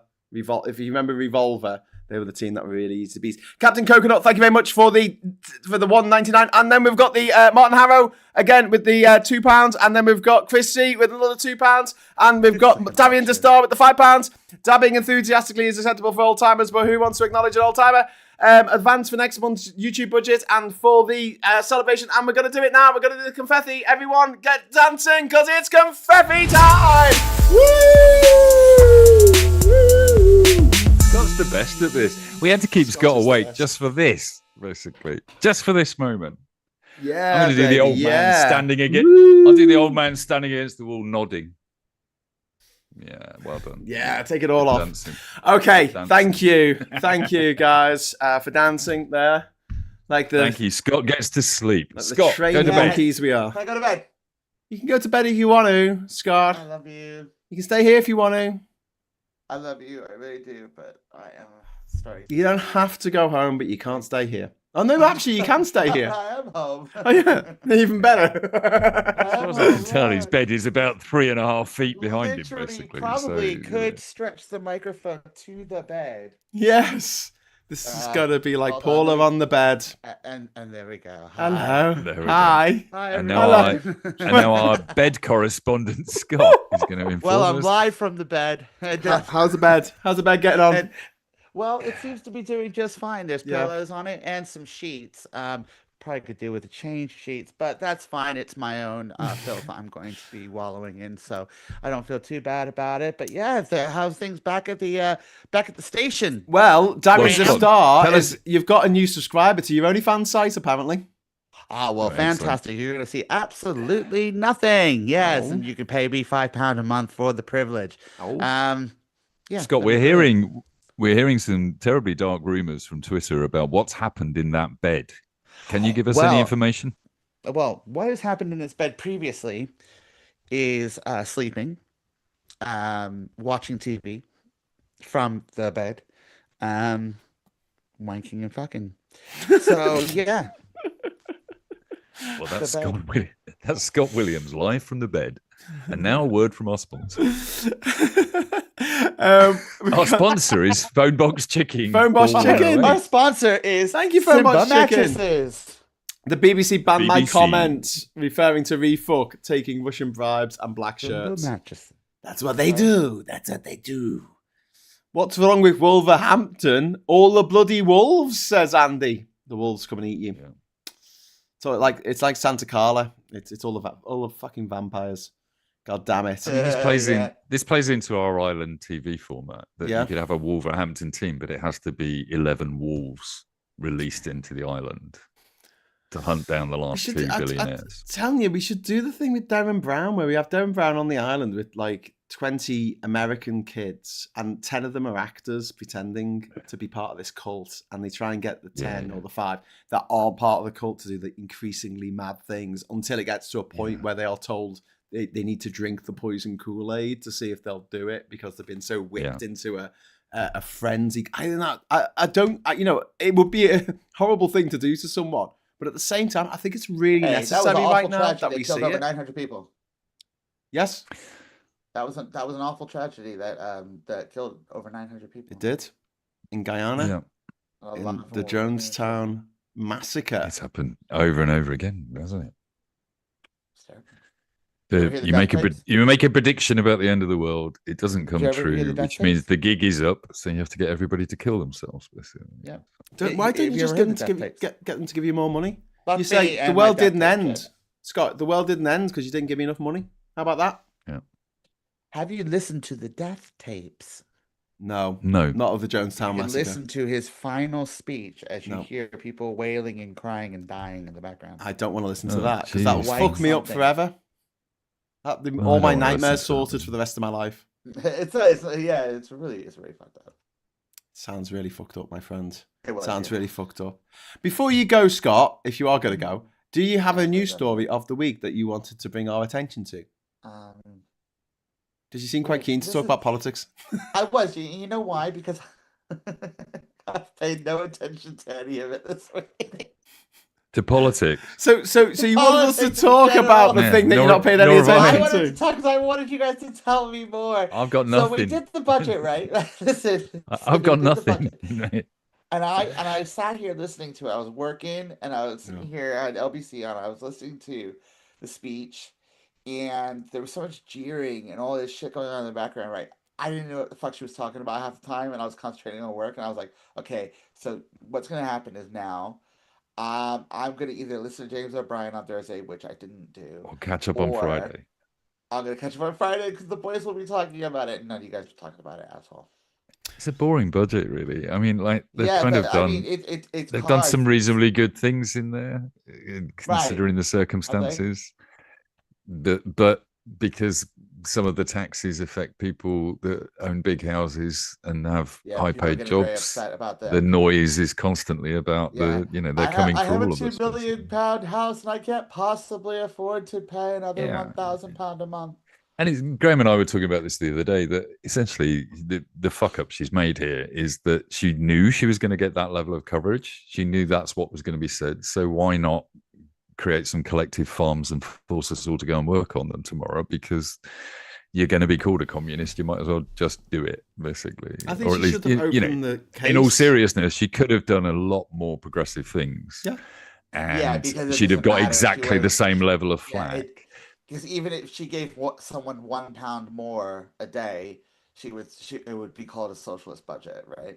Yeah. And the reality of it all, which is the OBR leak, is that she doesn't have as much control over the Treasury as chancellors used to. The OBR is constantly there to backtrack this stuff, and all of it is designed to see what the reaction in the city is. So it's literally, why is she bothering even telling us what she's doing? She might as well just ring the 10 people in the city that matter and say, we're thinking about doing this, how would you react, basically? Because that's all they give a shit about, you know? It's like raising the cap on two-child families, etc. That's going to destroy our economy. One of the things that they've backtracked on, they've U-turned on the Angela Rayner's employment bill. Yeah, I've heard about this. Yeah, and they've literally made it. All right, it's a negotiation, I guess, but they're essentially saying that what the original plan was, that as soon as you start working for a company within the first month, you end up with workers' rights. You end up with the right to holiday Still pay. wait You 2 end up with years? the right to whatever. And it was changed to you have to work there for 6 months. Yeah. 6 months is still better than 2 years. Yeah. But Yeah, also, of course it is. It's it's a more negotiation. I had to do a 6-month probation for Yeah. this job I'm in. yeah. But if you give someone a job and they're fucking shit at it on day one, then you should be able to go, you're shit at this, go away. You know, you shouldn't have to keep them on and Oh my they God, get full you right. get never that. keep someone. I think it's a really stupid thing to put in their manifesto. They don't know what's going on. Yeah. But Yeah. also, how about they work out better ways to employ people? We've got some basically, as space well? news coming in. Why by not the do way. both things? We've got some Why not do space both? weather news coming in. Chrissy's got breaking Lightning news. in Mars. Lightning I in saw Mars, that. Lightning in and Mars. 6,000 Airbuses have been grounded because of solar storms. Yeah, we're all going to die. It's fine. There's a glitch that happens if they get hit with some solar radiation. It fucks up the electronics or whatever, so they're having to do it. Solar They have to do a storm. fix. Solar storm would be a big reset on Earth. I mean, that would be a Well, really useful thing with our society at the moment because we are so reliant on all the satellites and the internet connections, etc. Yeah. A big solar flare that hits us. They happen all the time. They just quite often we're not in the right direction to get them, basically. But we're due one. Anyway, that's my chirpy news. I'm sorry. Scott, go to bed. I'm just going to get darker. I'll speak to you guys later. I'm going to get darker and more depressing. So go to bed. No, I can't. Oh, I love you. I love you, Scott. Take Good care. night, Sweet guys. Good night, dreams. everybody in chat. Bye, everyone. Cheers, man. Good night. Right, it's just you and me, Mike. It's It's you and me against the world, man. I've got some news. Do you want my news? Yeah, go on. Cancer's back. Fuck. So the reason I've spent no time paying any attention to the rest of the world, and I really don't give a shit what's going on, is the cancer's back, and the only option now is butchery. So yeah, I've had a tough week. I'm sorry, man. But today I booked tickets to go to Madrid, woohoo! and I have this major objection, right? I have what I Yeah. call Madrid flight economics, which is I evaluate any expenditure against the cost of a flight to Madrid, because do I really want to pay £37 for a cocktail, or should I use that money to fly to Madrid because that's how much it costs sometimes? Yes. But then I also have this major problem with the flexible pricing system, which is that at Christmas the flight that cost me 37 quid in October, same plane, same crew, same direction, same amount of fuel, it would cost me 350 quid to fly at Christmas. Surge pricing. Yeah. Yeah. Here's the thing I discovered today, and I am so excited about this, is that if you fly on Christmas Day, they are cheap as chips. Yes. No one wants to fly. New Year's Day as well. Yeah, New Year's Day as well. So I got a flight Top for tip. 60 quid at 11 o'clock on Christmas Day, and I am so excited that I did spend my Black Friday money ordering a red 18th century Fantastic. coat so that I can travel as sexy Santa to Madrid on Christmas Day. Fucking brilliant. With your massive That's sack. my plan. Excellent. And I'm staying for 2 weeks because I'm going to do Spanish Christmas while I'm out there, which is Spanish on the Christmas. 6th. Feliz Navidad. And then you're going to have New Year as well. New Year and the celebration on the 6th. The Epiphany. Basically. Yeah. When the three wise men came to give Jesus gold, Frankenstein, and grrr. Everyone in the chat is saying, fuck. Yeah, fuck it. Fuck. Not good. It's the only word you can say right now is fuck, fucking fuck. Not good. No, not And good. like if you wanted to turn it into politics, I've been so rage angry about some of the problems in the NHS as well. These seem like problems that could be sorted out fairly easily. This is like communication, isn't it, between different departments, different Such simple and things. GPs. Such So what would you do? simple things. I mean, listen, just here's a start, right? I sat there with my doctor. He's a great doctor. He's very good at what he does. His bedside manner is excellent, and his results are pretty good normally. But listen, I tried his system. I took his odds. It was a toss of a coin. It's a 50-50 thing as to whether it's going to work. And it didn't work in this case. And I've avoided surgery for 12 months. But sitting in the room as he's giving me bad news, the last time I saw him 2 months ago, it was good news, and now it's bad news, is a trainee doctor, 4th-year student, and sitting in to learn how to be a doctor. And when my doctor popped out to go and get me a blood form, I started talking to her, and I said, how many of these have you done? And she said, what? How many what? And I said, how many meetings where somebody's just been told that the bad news, that you're going to have surgery, and your chances are slimmer than they were a year ago. And she said, 4. I've done 4. And I said, I feel really sorry for you. That must be very difficult. Must be very difficult. But I said, I promise you have learned enough about these meetings, because there is a doctor-patient relationship which is about power, and you've seen enough. This doctor's a very good doctor. You should learn everything you can from him, but ultimately you don't need to do any more of these meetings. I think you should do 2 things. And just at this point, my consultant walks back in and he said, oh, Mike, what are you telling her to do?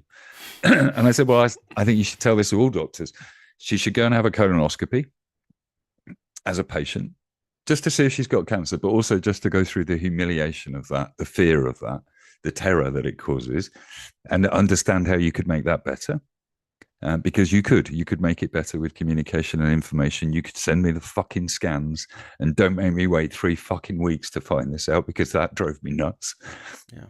And then you can go sit in the waiting room and talk to the patients in that waiting room, but don't tell them you're a fucking doctor, because they're worried about everything in their life before they walk in that door. And then they have to get bamboozled by your science, basically, and your authority. And you need to go and listen to them, because there's a woman in there crying her eyes out because she couldn't park today. And yet she's got fucking lung cancer, and she's got to meet a new doctor to find that out. So you genuinely need to go and learn about patients. That's the most important thing that these doctors can do. Now, I get it. I'm a woke lefty. They're all under pressure. They're not paid enough. There's not enough doctors. We don't have enough staff. We can't fund the computer systems. I get all of that. And it pisses me off that I'm a woke lefty, to be honest with you, because I shouldn't have to understand any of that while I'm sitting there getting that news. I just shouldn't. Yeah. It should just work. The system should just make me feel that I am being treated well in that system. Right? Yeah. And I don't feel that way at the moment. I really don't. I don't trust these bastards. I don't trust their motivations anymore. And I am going to make them work for their money. For me. I'll get other patients some help along the way, basically. But, yeah. I feel like my body's betrayed me, and I feel like the NHS has betrayed me. You, Graham, you know some of the other stories of this week, and how I've had to, in a very stressful situation, I had to try and make the NHS work for me. And it shouldn't have to be like that. Yeah, you shouldn't have to fight. You shouldn't have to fight. It shouldn't be like trying to get through to your fucking bank on a Friday afternoon. Do you know what I mean? No, and then feeling guilty that you go, I know I'm a white middle-class man. I can communicate with these people and get what I want. But there are people out there in that waiting room that are struggling with bloody English. They're not going to be able to communicate with you at this level. They're not going to. They are just grateful that they're being seen.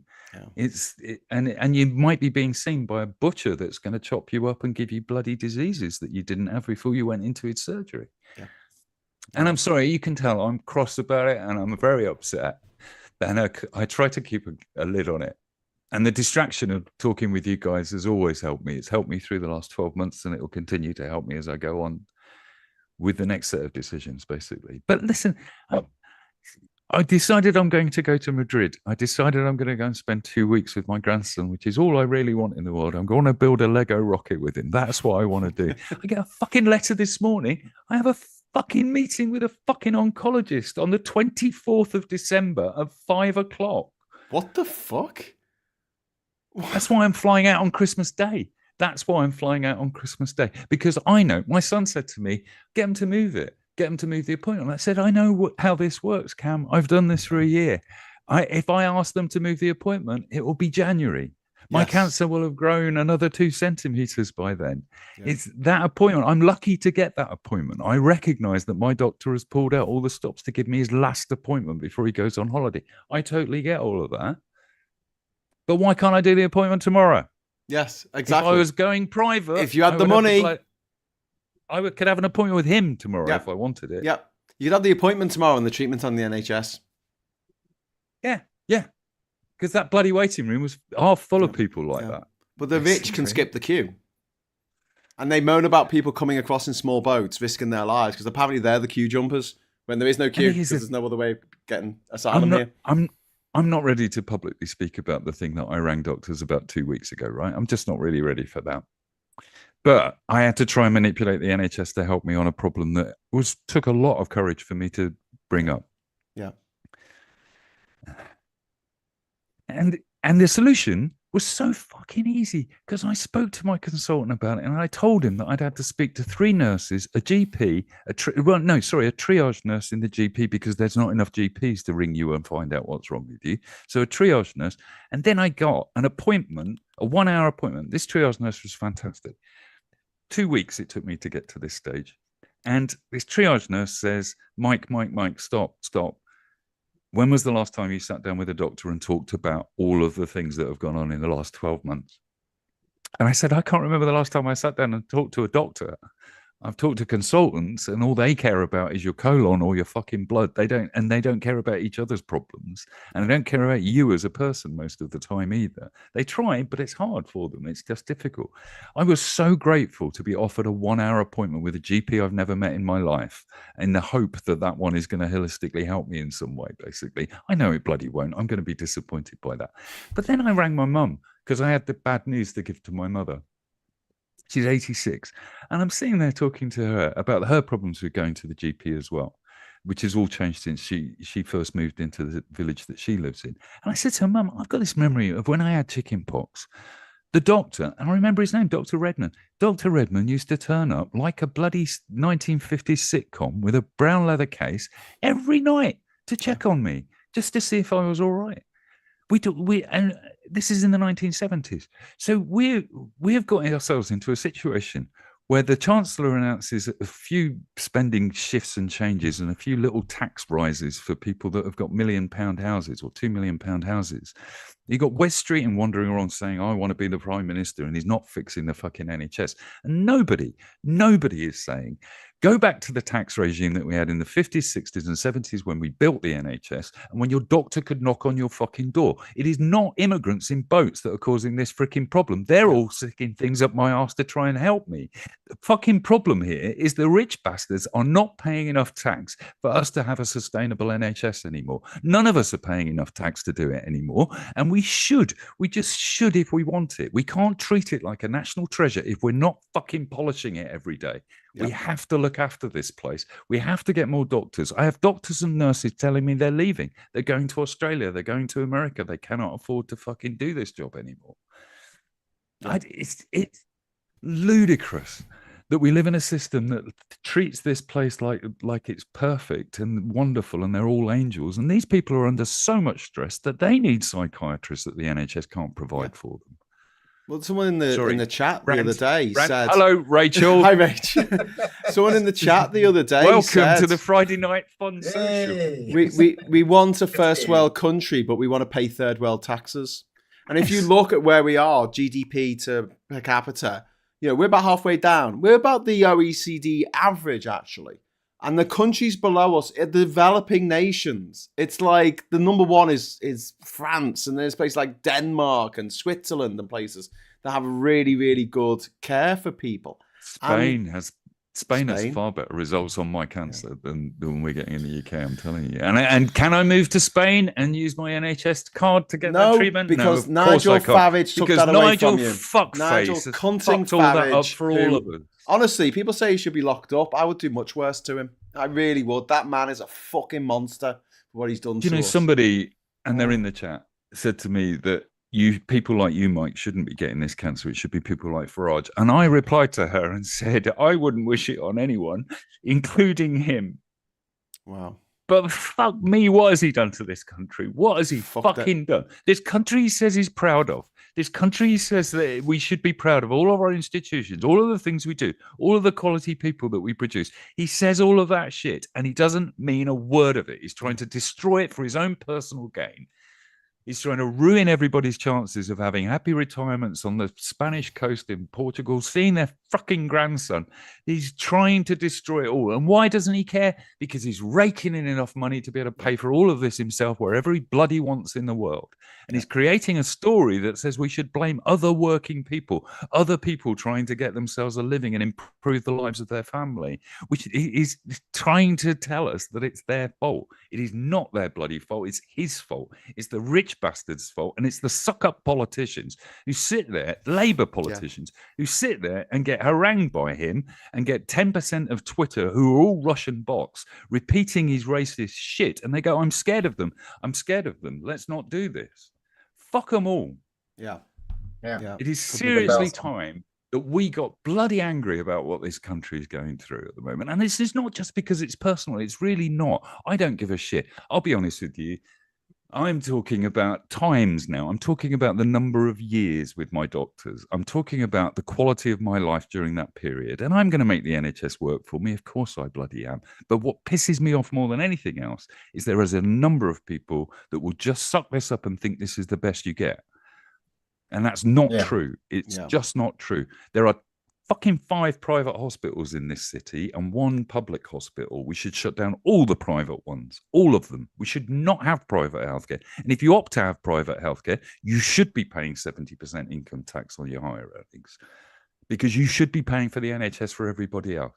And these bleeding heart millionaires that say, well, I'm working really hard to be able to pay for my kids to go to private school and have private healthcare, so I'm not putting a strain on the public system. You think, yeah, but you're not fucking paying for the public system either, are you? Yeah. And yet you benefit. You drive on our fucking roads. You park in our fucking car parks. Your bins are emptied by our fucking dustmen, basically. Yeah. Right. Hi, Rachel. Which TARDIS are you in today? No, I think you're right. I mean, the same said millionaires, billionaires are, they bought our media and they are dividing us. So, the NHS isn't funded. They're not paying their tax. They don't want to pay any tax. They don't want to protect the climate. They want to carry on polluting. So they buy our newspapers. They pay off our politicians, who the UK ones are really cheaply bought. 10,000 will get you one. Yep. And they divide and conquer us. So everybody hates trans people, and we don't. And we're all attacking refugees. And no, it's Benefit Street this week. Right, you're off the hook. It's Benefit Street this week that we hate. That's because no one came over in a boat. And no trans person was on the BBC. God help them when there something goes wrong in their life. There was one in the BBC platform's a big old transphobe in Scotland. The transphobes, they were definitely on the. Oh yeah, it was BBC. Unchallenged, and that was great.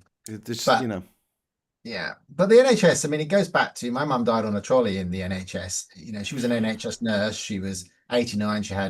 She had a pacemaker infection. She had sepsis, and the doctor didn't see her for 8 hours. She had sepsis. She was on a trolley for 3 hours before she got to A&E, into the A&E, and then another 8 hours for the doctor saw her. Then they stuck her on a corridor in 100 degrees with all the old people because they didn't complain. They put all the young people on the wards, and then she died. And and during the inquiry, the pathologist who cut her up said she had a pound of pus around her pacemaker. It should have been evident that she had sepsis, and the hospital's negligent. But the coroner, who was switched in at the last minute, went, "Oh well, she had a good innings," and they wrote it down as old age. And that's Rachel, that's pushing back. I am so sorry to hear that. But sepsis is one of the biggest killers in this country, and you get sepsis in freaking hospitals. Yeah. That's where you get it. You do not sit there in your front room, basically, catching sepsis. That's not how it works. No. You don't get it in restaurants. You don't get it in public toilets. You get it when they chop you up and they're badly managed and they don't care, and they'd rather be at the golf course, or they'd rather be earning private consultancy money in a private hospital. That's what happens. Can we make these dickheads, right, who go on and on about how much they want things to go back to the 1950s if they're on the right, or the 1970s if they're on the left? Okay, cool. Let's do it. Let's do it to a place where the doctor can come and see you. Or, you just turn up at the doctor's. When I was a kid, you just turned up any time of the day. When the doctor was in, you could turn up and you sat on these chairs, those old wooden chairs with the circular base and the two sort of arches at the back of them. You'll sit on the chairs, and as people went in, you moved up the chairs. And then eventually you got to the chair by the door, and then the doctor would call you in and you went in. And you didn't have to call in. Somebody made the effort to put a bunch of interesting magazines around as well for you, instead of leaflets. Yeah, I do not want to sit there. I don't want to sit there in a fucking cancer waiting room reading fucking cancer literature. That's the last thing in the world. That's true. That's true. Having a bloody HD television, God knows what contract they're paying for that, right? I guarantee this is you start scratching the surface of the problems in the NHS, right? Charlatans arseholes, criminals, as far as I'm concerned, see the NHS as a cash cow. So what they do, they go in and they say, we can solve all your television problems in the NHS, basically. We'll stick televisions in every waiting room and we'll stick some adverts on them so that they'll pay for themselves. Here's a 37-year lease for you to sign on these TVs, basically. That's what they do. The reason those tellies just sit there showing you shit is those companies have gone bust because they ran off with all the bloody money and nobody knows how the system works. It's just constant stories of them wasting millions and millions of pounds in that system. And one of the, I can give you all these problems, right? The problem in my trust is one of the doctors that I am trying to get sacked. I'm working with my MP to make that happen. He turned up at my fucking bedside after a colonoscopy the other day. I don't know what game he was playing there. I really don't, because he knows that he's not my doctor. And he came out and sought me out in that place, as far as I'm concerned. But it's his piss poor management of that department that leads to all the problems that are happening there. So I said to my doctor this week, I am not having surgery in this trust. I'm just not having it here. And your responsibility, having failed to solve this problem with radiation, is to find me a decent doctor somewhere. And this is why this guy is a good doctor, because he turned around to me and said, Mike, at the MDT meeting, the meeting we had about your case earlier today, I raised that issue and we've decided we're going to see if we can send you to either the Marsden or Southampton or Guildford, because that's where the good surgeons are. And I said, and here's another thing, Duncan, it shouldn't be like that. You told me to stop putting pressure on this hospital because of that wanker that you're employing there. You told me to stop it, that it wouldn't be good for my mental health. Well, I'm telling you now, it is not right that a good doctor tells a white middle class guy, don't worry, I'm sorting this out for you. I'm going to put you in a decent hospital. You should be working in a decent fucking hospital. The people in Brighton deserve a decent hospital. Yeah. They do not deserve one where the trust is being investigated by the police for murdering people. It's ridiculous. 150 cases in the maternity ward. There was a case today. There's a story today of negligence killing babies and injuring mothers in a maternity ward. I can't remember which county it's in. That's happening in Brighton. There is a police investigation into the surgery department here, and the trust are protecting them. That we do not deserve that NHS. All right. And everybody says we need more doctors. Yeah, we do need more doctors, but actually we need some competent freaking managers as well. We need people that can actually manage a multi-million-pound operation like this. But what happens is the doctors, the surgeons, always the bloody surgeons, because they're the ones with the Messiah complex. And what are they? Butchers. They're literally butchers. They chop things out that aren't working and hope that you survive. That's what they do, basically. They're not brilliant at what they do. They're just brilliant butchers and plumbers. That's what they are. And I don't mind that if that's what they do, but they do not deserve to be promoted to positions on the trust, management of department, just because they're good at plumbing and sausage meat. That's all they're bloody good at. They've never, ever sat anywhere and learnt about IT procurement. And yet they're the ones buying the bloody IT for the NHS. No wonder it doesn't.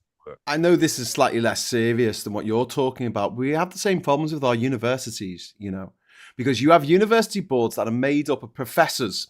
And these are students who are now in their 80s and they've never left university. They've never left campus life. And suddenly they're on this board and they get to be the blocker. So when the exec want to actually do stuff to improve the university, they're these old men, generally men, who will sit there and go, no, we're not doing that. We're not doing that. They have no idea about management. They've got no idea about procurement. They've got no idea about logistics. But because, they've been a professor forever. And just to bring a couple of those things together when we're talking about sepsis, I think I've told you that Martha Mills was the little girl. She was 13 years old. She fell off a bike and she injured her pancreas and she developed sepsis. And if she'd been looked after properly by the hospital, there was an inquest which finished over the summer. If she'd been looked after properly, she'll still be with us. She's not with us anymore. And her mum, Meripy, pushed and pushed for there to be this Martha's Rule, which is now in all children's hospitals and all hospitals, I think, in the country, where if you don't think you're getting the right provisions from the doctor, you can actually get a second opinion. You can raise your concerns. You have to be consulted every day that you're in the hospital. And this is like, why did it take the death of Martha in order for this to fucking happen? Why? Absolutely. What the fuck? And that, there was all mitigating circumstances because it was this Professor Richard Thompson who was supposed to be looking after her. It was a fucking bank holiday, so half the fucking staff weren't there, and things weren't done, and lights weren't fucking changed, and things weren't cleaned, and all this penny pinching. Why would you penny pinch in a fucking hospital situation where people's lives, children's lives, are on the line? Penny pinching. It's just mind blowing. Well, it goes back to. Sorry, Rach. Well, no, it's just that, I mean, the last we were talking, it's what Mike was saying, I remember when I was ill in the 70s, I had the same doctor, Dr. McMullen, for 10 years. He knew all my illnesses.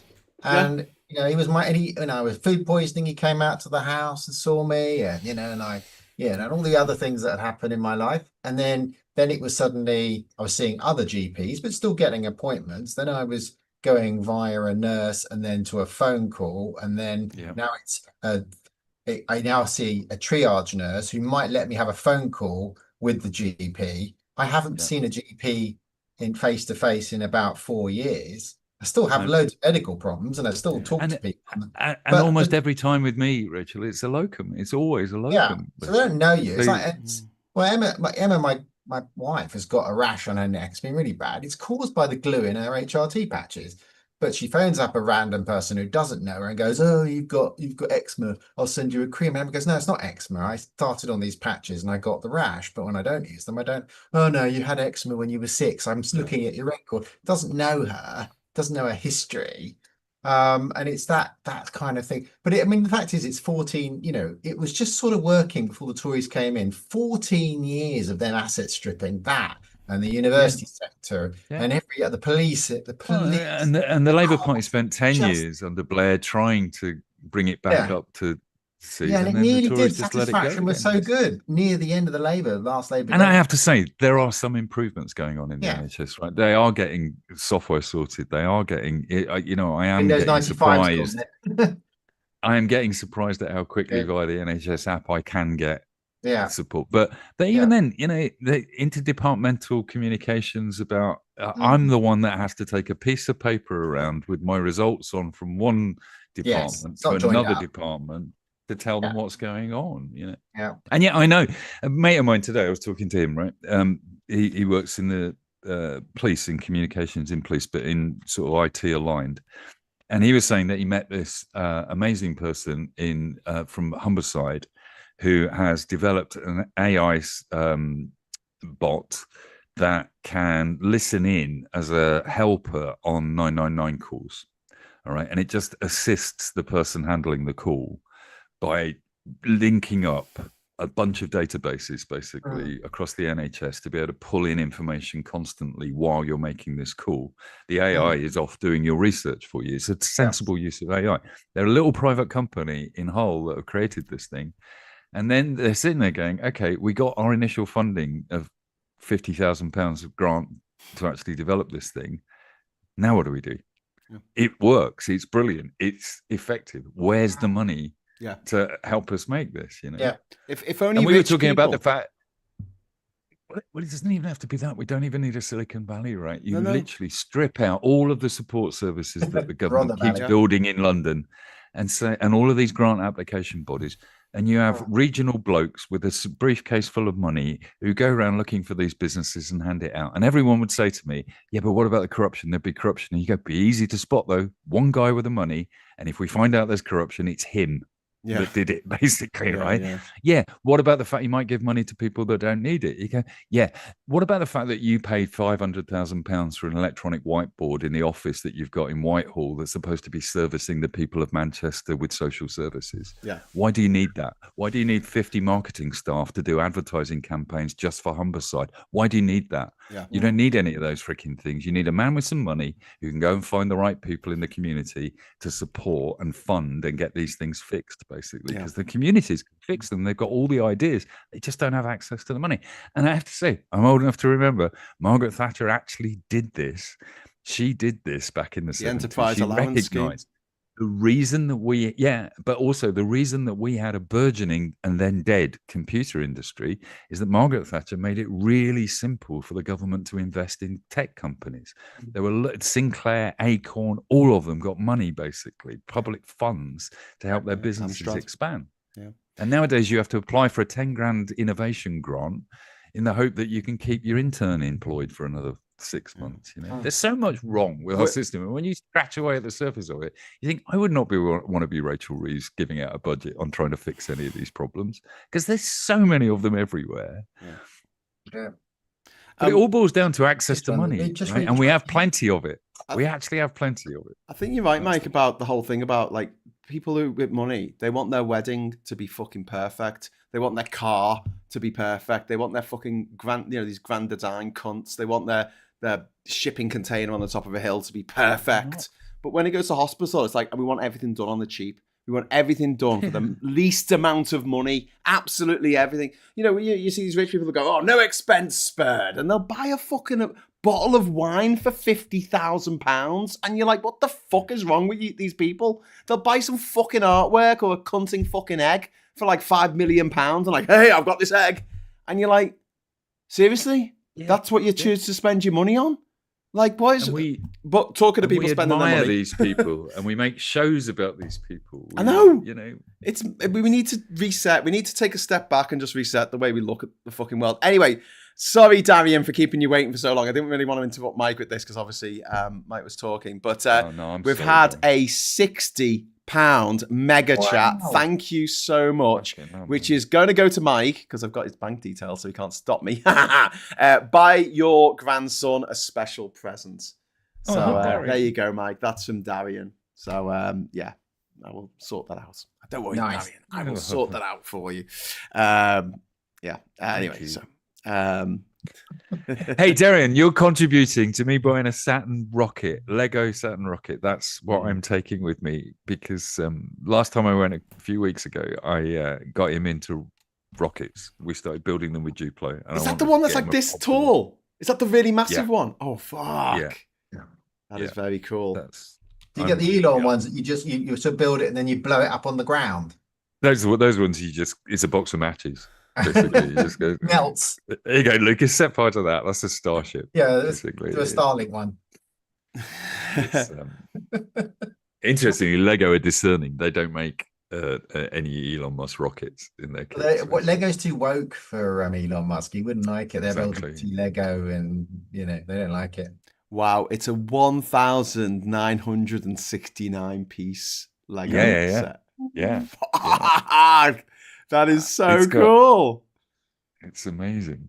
It's quite expensive as well. If anyone else wants to give a super chat, I will shunt it over to Mike. No worries. But listen, my new worldview is that I've got two. I'm not going to talk about them because it's not. They're not scientifically proven in any way. But I've got a grip on how long I've got left. And one way or another, and there's quite a nice span, and I will have had a reasonable innings at that point if everything goes the way it could. But I'm living life on the basis that this may well be my last Christmas. This may well be my last trip to Madrid. This may well be the last time I get to shout at West Streeting in his face, basically. And I'm going to start just doing it. I'm not going to give in to this, right? I'm going down kicking and screaming. That's what's happening, and I'm going to enjoy life and building rockets. That's enjoyable. You now have permission to do this. Yeah, I watched an interesting video earlier today about why we like films where Luke goes back to his homestead and finds his auntie and uncle fucking killed by the Empire, and these stories that we watch, like that Frodo has to go on the quest. He doesn't really have much of a choice. He's got a little bit of agency, but it's not like he wakes up one day and says, let's go on a quest. Bilbo is bamboozled into going to fight Smaug and etc. And it's because we all deep down just want a reason. We want an excuse to go, I'm going to do this now.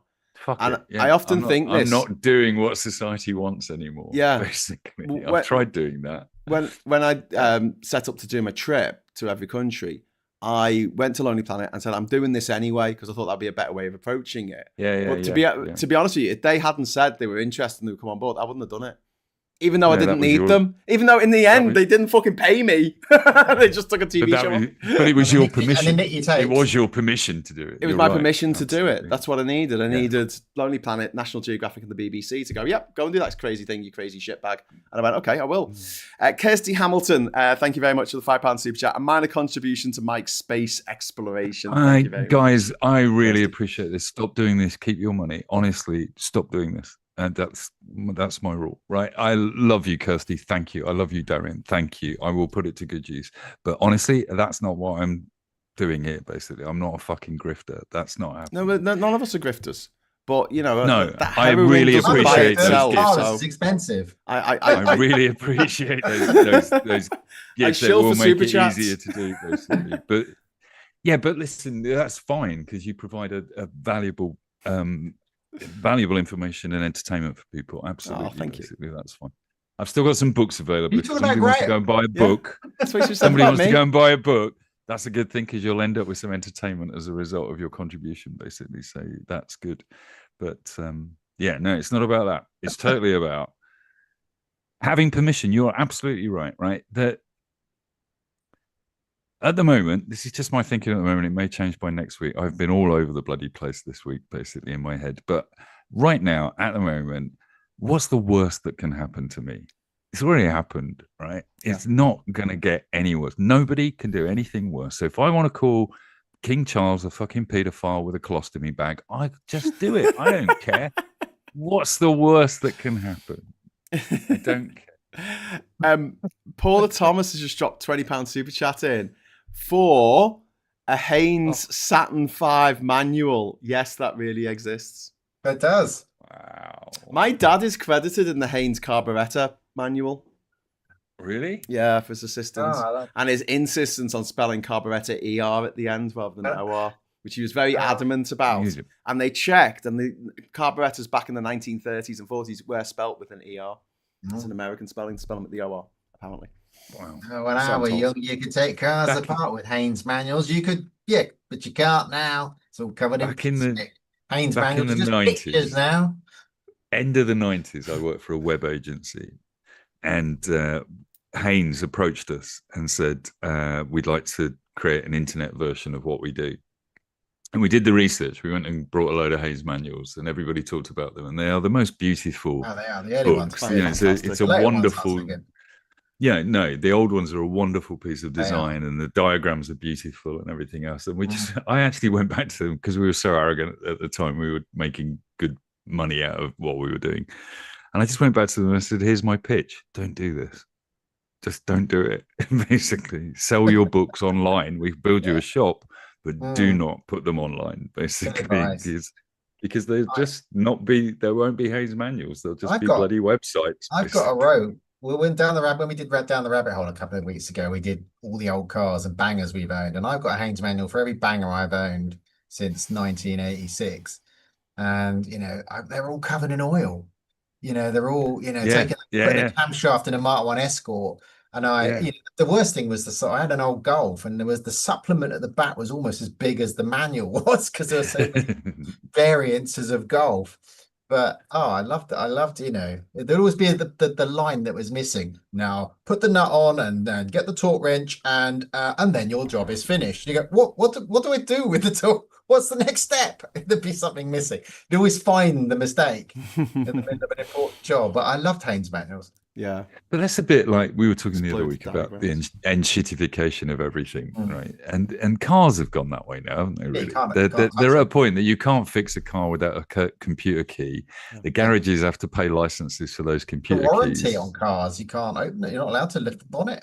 Yeah. Avoid the warranty. Also, if you want a wing mirror, you've got to buy an entire fucking side of your car.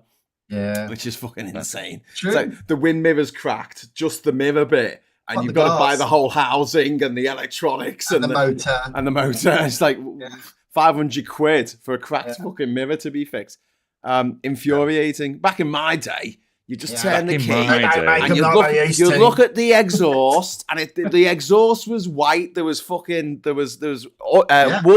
in the fuel. If it was blue, there was oil, and if it was black, there was dirt. because There I you don't go. own a car anymore. Well, I use street cars, and like fairly rarely, once every 6 months. Called or so. Desire. And quite often I get in one of these street hire cars, basically, and I sit there for about 20 minutes being really blokey, which is, I don't know how to start this car. I've no idea how you start this car, but I'm not reading the fucking manual. That's not happening. I'm just going to press all the buttons I can until I work out how this thing starts. That reminds me, when I bought my EV, I bought it down in West Sussex. I went down to get it, bought it second hand. I got in, I handed over the money, had all the paperwork, walked back out. The guy stood there, went, "Bye then." And he stood there. And I got in, I had my wife with me, and I went, "I don't know how this car works." She looked at me and we're like, "How do you make it go?" And I don't know, there's no gear stick. Well, obviously, do you think, well, D looks like it might go. Let's put it in D. So I put it in D and it started to go jolt forward. I went, "Oh, that's D, that works." And we managed to get, I was like, "I need to go. He's standing there. He's not going." I just don't know why I'm muting my microphone. I thought it was off. Phone box chicken, thank you very much for the £5.21. Quite precise there. Put this towards buying an Inspiral Carpets album to go with the massive Lego rocket for your grandson. He deserves good music. Brackets Saturn 5. That would be, that's First you really contact. were the greatest First sight. Stretching out on a summer's day. What was First Contact? What was that? First Contact, when Cochrane launches his first rocket with the first. Yeah. That's what he plays in the first ever. Absolutely. He plays Saturn 5 by the Inspiral Carpets. Oh, that's so cool. Is it that? I think it is. It's down to down. That one, yeah. Fantastic. Well, it's a great song. It's a great song. I once danced to Clint Boone to that song. Who wrote it? He was in the Inspiral Carpets. He was the keyboard. Anyway, Darian DeStar, thank you very much for the £5 super chat. Mike has to show his grandson a video of Buzz Aldrin punching a flat earther. I don't think it was. No, it was a denier of them landing on the moon, wasn't it? Landing on the moon. Yeah. Because never landed on the moon. It's all made up, and you're like, listen. The Chinese and the Russians have both got satellites that go around the moon that have taken pictures of the fucking footprints of the fucking astronauts. And they're like... The flag's fallen over. It's lying there on its side. Yeah. And the mirror's still there. It got blown over, forced over by the lander. I was watching a video, weirdly, 2 days ago. There was the bit that they went back to the other rocket with from the bit of the moon. They went up in the lunar lander module. And they joined, and then they got in the main bit to come back to Earth. And that bit they went up is they let that go, and they think that might still be going round and round the moon. Still be orbiting. Still there. Yeah. And the third stage of the Saturn rocket is orbiting the sun at the moment, basically. They keep losing track of it, and then it reappears every so often. Also Apollo 10, one of the ones that wasn't manned, they sent the thing all the way to the moon. They overshot and it went off. And they reckon that's out there quite a long way out. All this, you think, God, if you could get that back and put it in a museum, that would be amazing. How much do you want Elon Musk to fuck off to Mars? Oh, a lot. He won't. He's never got in one of his bloody spaceships because he knows they're dangerous. Because he knows to blow up all the time. There's a series called Mars, or The First of Us, or something like that, which is about how they colonize Mars, and they use a bit of history, they use the now, and then the future is drama. And there's the bit about the 6 astronauts landing on Mars, and they nearly die, and they get the generators going, and then NASA arrives and they build the dome underneath because you can't live on the surface of Mars, and it all looks good.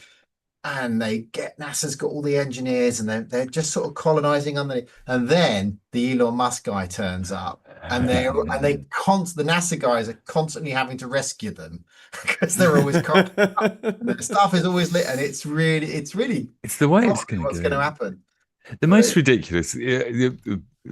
ridiculous fact I got out of the last 12 months was that they applied 9 grays of radiation to the inside of my colon, right? And I looked at this 2 weeks ago. I saw the damage we've done. It's god awful what's happened down there, basically.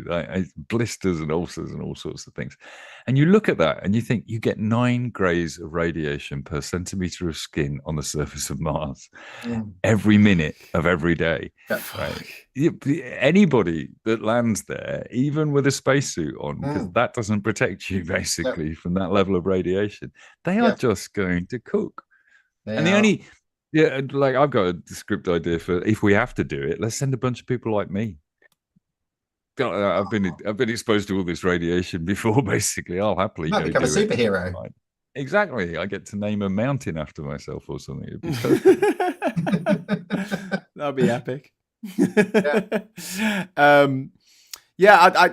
I think that the people who want to go to Mars should definitely be allowed to. Oh yeah. One way. I think Bye. yeah. Hey, did you see something?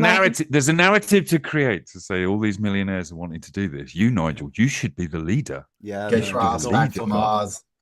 So Southern Mars, it's all yours, Nigel. Off you go. Take all the refuckers with you, basically, and they can fly as many crosses of St. George as they want. It's fine. Make the whole rocket like a big flag of St. George. Rach, you know what I said earlier about like trans people off the hook this week? Yeah. So it's because it's Benefit Street this week. The wheel of hate, the wheel of misfortune has spun around this landed on Benefit Street. But also, and this is the maddest thing, so the fucking front page of the Mail, I think it was the Mail, one of those twatty newspapers, because the number of the net migration figures have gone down fourfold, down to 200,000, right? Yeah, that's cover was like, as it was before we all cared. Brain drain. The brightest and best are leaving us. And you're just like, what the fuck? Hang on a minute. What is going on here? That's the point, isn't it? Like, do you want the numbers to come down or not? Is it the volume of people that's the problem? No, it's not the volume of people. Tell us what it really is, Nigel. Remember, when you were 14, you knew clearly what you thought the problem was. Come on, tell us again. Tell us what it was, Nigel. Yeah. We just need to get them exposed, you know. It's not the numbers. And then they're all complaining. And they're saying it's all the millionaires leaving. And you go, well, we're not noticing that. So turns out you were wrong about the scaremongering, weren't you? In fact, most of the places that you go to nowadays are so much better because there aren't millionaires hanging around. They're all in Dubai. Gated communities in a Muslim country that would chop their fucking necks off. They hate Sharia so much they go and live in a country that has Sharia. Yeah. I mean, it really annoys me though, because it's like, you know, he's had the Russian thing and the BBC hardly reported it, and some of the papers, not a lot. And then he's had the singing Nazi songs when he was at Dulwich College, and BBC didn't really report that. And then you have Robbie Gibb and Michael Prescott in that saying, "Well, we're unbelievably unbiased, but unbiased. We are so unbiased. Bias is our middle name. I mean, we make sure we're right down the line, really." So this party, the Nigel Farage's busy mate in Reform, he's just gone to prison for 10 years for being a Russian spy. Oh well, nothing. The BBC biased as fuck.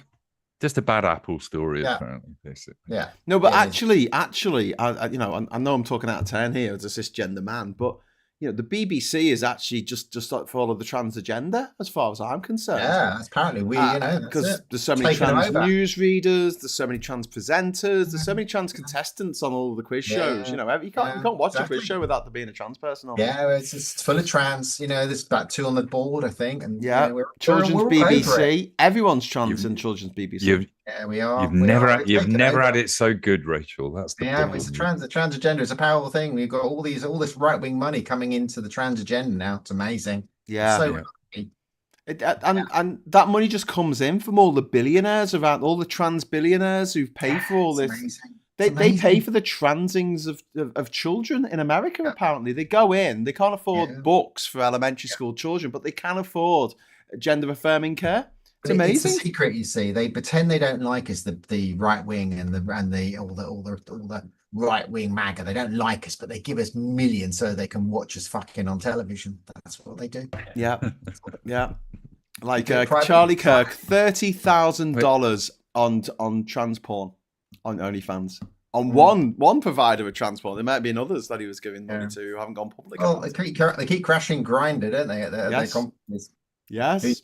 Mike Pence on his John Deere or someone else's John Deere tractor. Would you like me to work that for you? Playing with the he was pretending to wank off the gear stick, wasn't he? And he went, "Oh, this Jim Deere's a lot bigger than my Jim Deere," and the guy's like, "Ooh," and like winking at each other.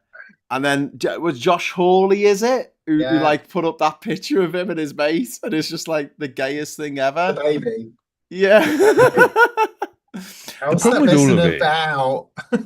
He used to have this picture of a really good-looking man like with holding a baby, with his shirt off on the wall when he was in university, Josh Hawley. But he had that to keep him heterosexual. Yeah. There's a lot of it about. Sorry, luckily, Mike. we're benefiting. No, and fundamentally, it's just the hypocrisy, isn't it? It's like none of us would have a problem with their sexual positioning in life. It doesn't matter. It really doesn't matter. But they decide to go out and target people like you, Rachel, and gay communities, and you know, and you go, just shut up about it and get on with your life. What is wrong with you? It is. It's well, apart from it's selfishness. They know that climate change is real. They know that immigrants aren't really taking over the country. They know that trans people aren't a threat. They know gay people aren't a threat. They're not really Christian. It's just grifting for money. They are all making. Well, and you can look at the evidence of that as well. Iran on their watch. Yeah, the news story this week that is interesting is Iran is running out of water. Yeah. And they've potentially got nuclear weapons, right? And there's water nearby.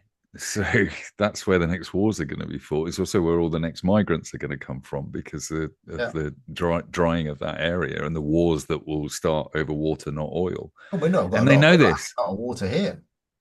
They know, Not raining enough. No, exactly. Yeah. Well, it's one of the biggest problems, I think, in the Northern Hemisphere is that climate change will affect us the least quickly. Basically, I'm flying back from Malaga because it's cheap to do that. It's cheaper. Again, how can it be cheaper? Yeah, to fly further. Basically, it doesn't make any sense. But apparently, Christmas pricing means that less people are flying from Malaga to England that day. I don't know. Also, oh God, don't get me on this. Do you know how much it costs for a 2.5-hour train trip from Madrid to Malaga? 16 euros. Yeah. Can you imagine how much an 800? Right? Yeah. As little as 9 euros if you go onto one of the competitive sites because there are 4 train companies operating on the high speed line. But like 35 quid for a first class ticket. Nice. I can't get to London for that much money. Basically in the middle of the you live day. in Brighton. I live in Brighton. It's walking distance. Yeah, no. That is fucking mad, isn't it? But that is we think this is normal, and that's the problem. Until people realize it's not normal, they don't. They think that we normalize a lot of things in life that we don't even realize. And one of the problems that I have with with this war against travel, this war against movement, this war against migration that we're dealing with, they want us to stay in our villages, not just so we have mutant children with our sisters, but also our brothers, but also they don't want people to see that the train in from halfway across Spain, which goes at like 250 miles an hour. They don't want to see that it's that cheap. They don't want to say it's a tenth of the cost of what it is you here. only have to go across. Yeah. But I mean, I'm not saying, I go backwards and forwards from Ireland all the time. And I know saying Ireland's great because we have our own problems in Southern Ireland, but our fuel's cheaper, our food is cheaper, our water is free. Our water's free. We don't pay council tax. We don't. Our roads don't have potholes. It kind of works. I mean, we have 200 days of rain. We do have rain. Don't call it Southern Ireland, though. You get into trouble, Rach. I know, but I'm trying to distinguish it from you lot. But just call it Ireland then. Ireland. Real Ireland. There you go. Real Island. Island. Not that place chock full of orange people. It isn't perfect, but it is different. When you go over, you think, oh yeah, people are nice to you all the time, and they talk to you in the supermarkets, and they're kind and helpful, and you can go to a pub and people will just turn around and say, hi, come in, and it's all just I know it sounds like a Disney film, but it is like that, and it's just come here and it's like, trans, fuck off, and it's like, oh, okay. Big shout out to Darian again, being generous. £35 super chat. Fuck it, get yourself a first class ticket on Christmas Day, Mike. Yeah. So there you go. Darian. Wow. Darian, thank you so much, and I will be sending that over to It's Mike, cool. whether he wants it or not. Listen, we all know how I really feel about it, basically. But it's cruel, Darian, what you're doing, because you're really just paying money to try and get a grown man to cry live on YouTube. Darian, thank you so much, mate. That is really kind of you. But yeah, I want people to understand that the country in which we live at the moment isn't normal. There's No, it's loads not. of things that we do which are not normal. And the fact that we have normalized all this shit, the fact that half the country pay money to some other fucker, money that they've worked for all day, they give that money to some other fucker to pay off that fucker's mortgage on their house. Yeah.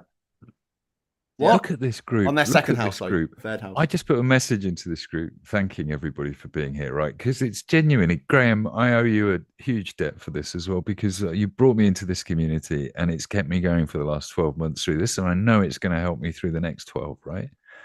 Look at these fucking lovely people. Look at what they're doing. I've told them not to do this and they're doing it, right? This is about community. This is what we do. This is what good people do for each other. Yeah. And genuinely, why are we not tapping into this? Why are we lauding the wankers that are wasting their money on these fucking flags that they're sellotaping up lampposts, thinking that's going to solve any kind of problem, or that we think that they're heroes?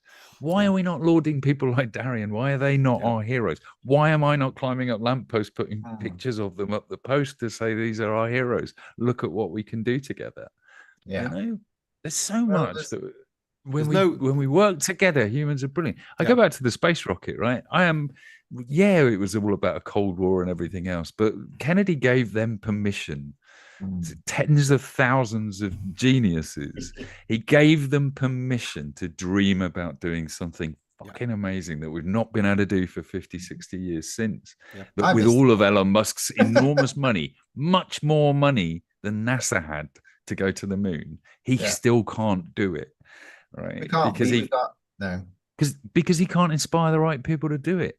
Basically, we're going backwards. I mean, I like the Cold War because I spent a lot of time working in bases and stuff during the 80s, and my dad was an engineer and he worked on Concorde, and we don't fly Concordes anymore, and we went backwards, and we are just. It feels like the whole human race is going. Oh, let's have AI. What data scraping? As I like to call it. It's not intelligent. Things wrong. But it's like, well, we're just going backwards. AI isn't clever. It's just scraping data. And not even then, not British AI. Yeah. Let's give Peter Thiel all the bloody money. Let's give Elon Musk all the money. Let's give Google. Why don't we have Google have built an office in Ireland. Let's give them all the money. Basically. Why don't we have a British Facebook or a British, a European Facebook, a European Twitter? That is designed for people in Europe and stop all these bots from Russia and from other places just fucking it all up. And the dare to dream thing, let's get a politician that gives us permission to dream about something amazing. Yeah, well, I thought do they something do incredible, that, basically. To be fair. Yeah, I did. No, I did, and I couldn't feel more betrayed and disappointed by that. I really couldn't. They've got every opportunity. It's like Graham was saying this week, and we said earlier that Rachel Reeves had the opportunity because she was going to get called a commie pig, whatever happened, basically.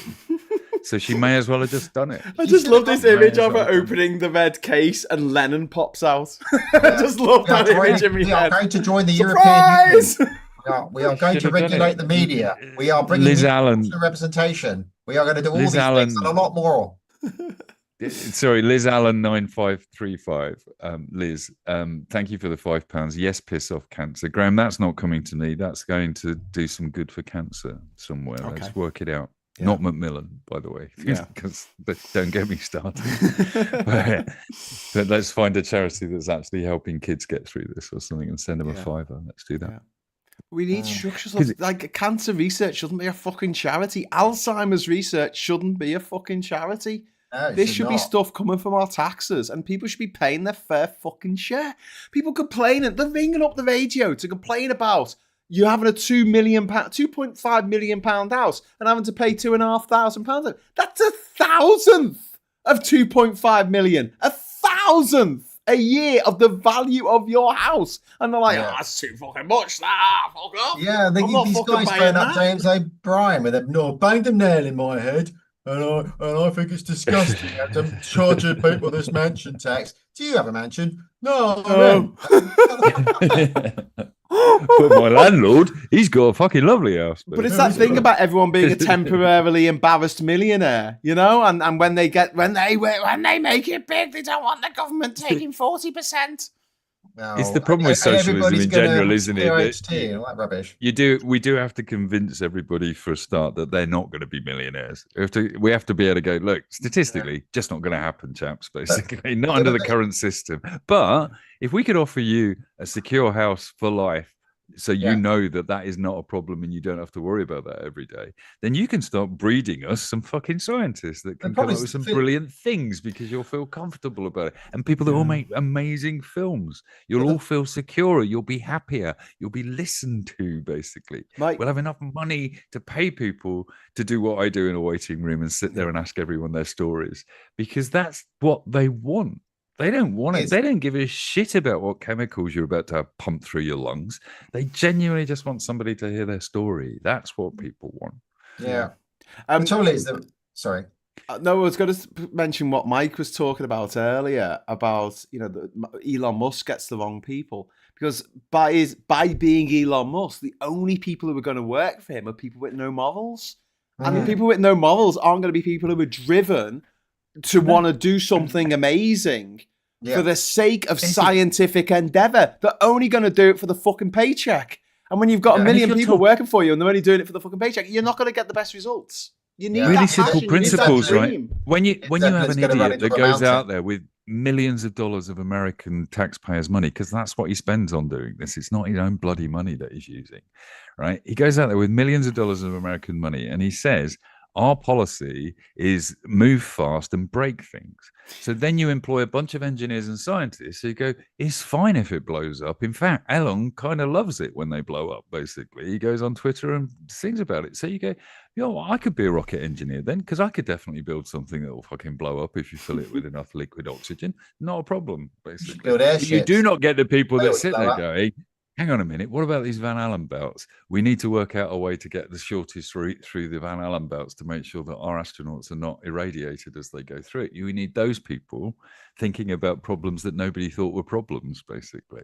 But Musk's place is just all about how can we get it to stay up in the air for 5 minutes longer, basically, before it blows up. We're talking about his rocket still.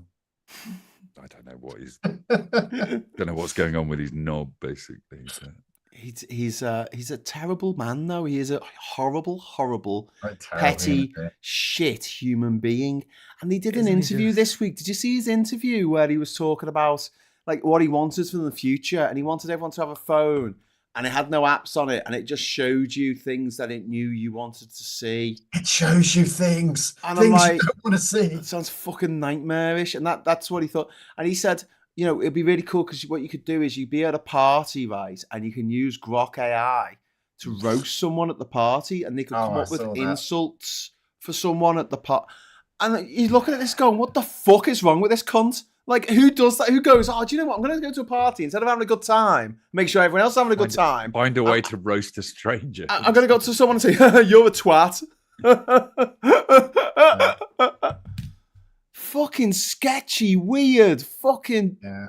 I mean, the only good thing is that Elon Musk will be the thing that brings down AI, basically, because his example is going to give us all the reasons why we need to fear it and all the reasons why we need to regulate it. Yeah. How long that's going to take, who knows? Because Rupert Murdoch is the equivalent for the press, and that bugger won't die, will he? So I hope he goes full Howard Hughes. Hey, leave my Uncle Howard out of this. He was a great man. Way of the future. I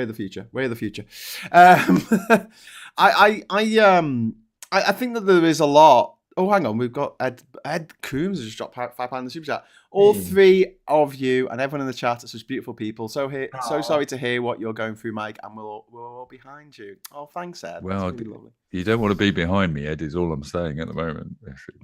Hey, Jim says this is one of the safest spaces on the interwebs, and that's one of the nicest comments ever. It is. Thank you for saying that, and I'm really glad that people feel safe here to just be themselves and talk about stuff that they care about, and not feel like we've got to be edgy or fucking bullshit, or you'll be singled out and people will be horrible to you in the comments. We have a really nice bunch of people here in the super chat.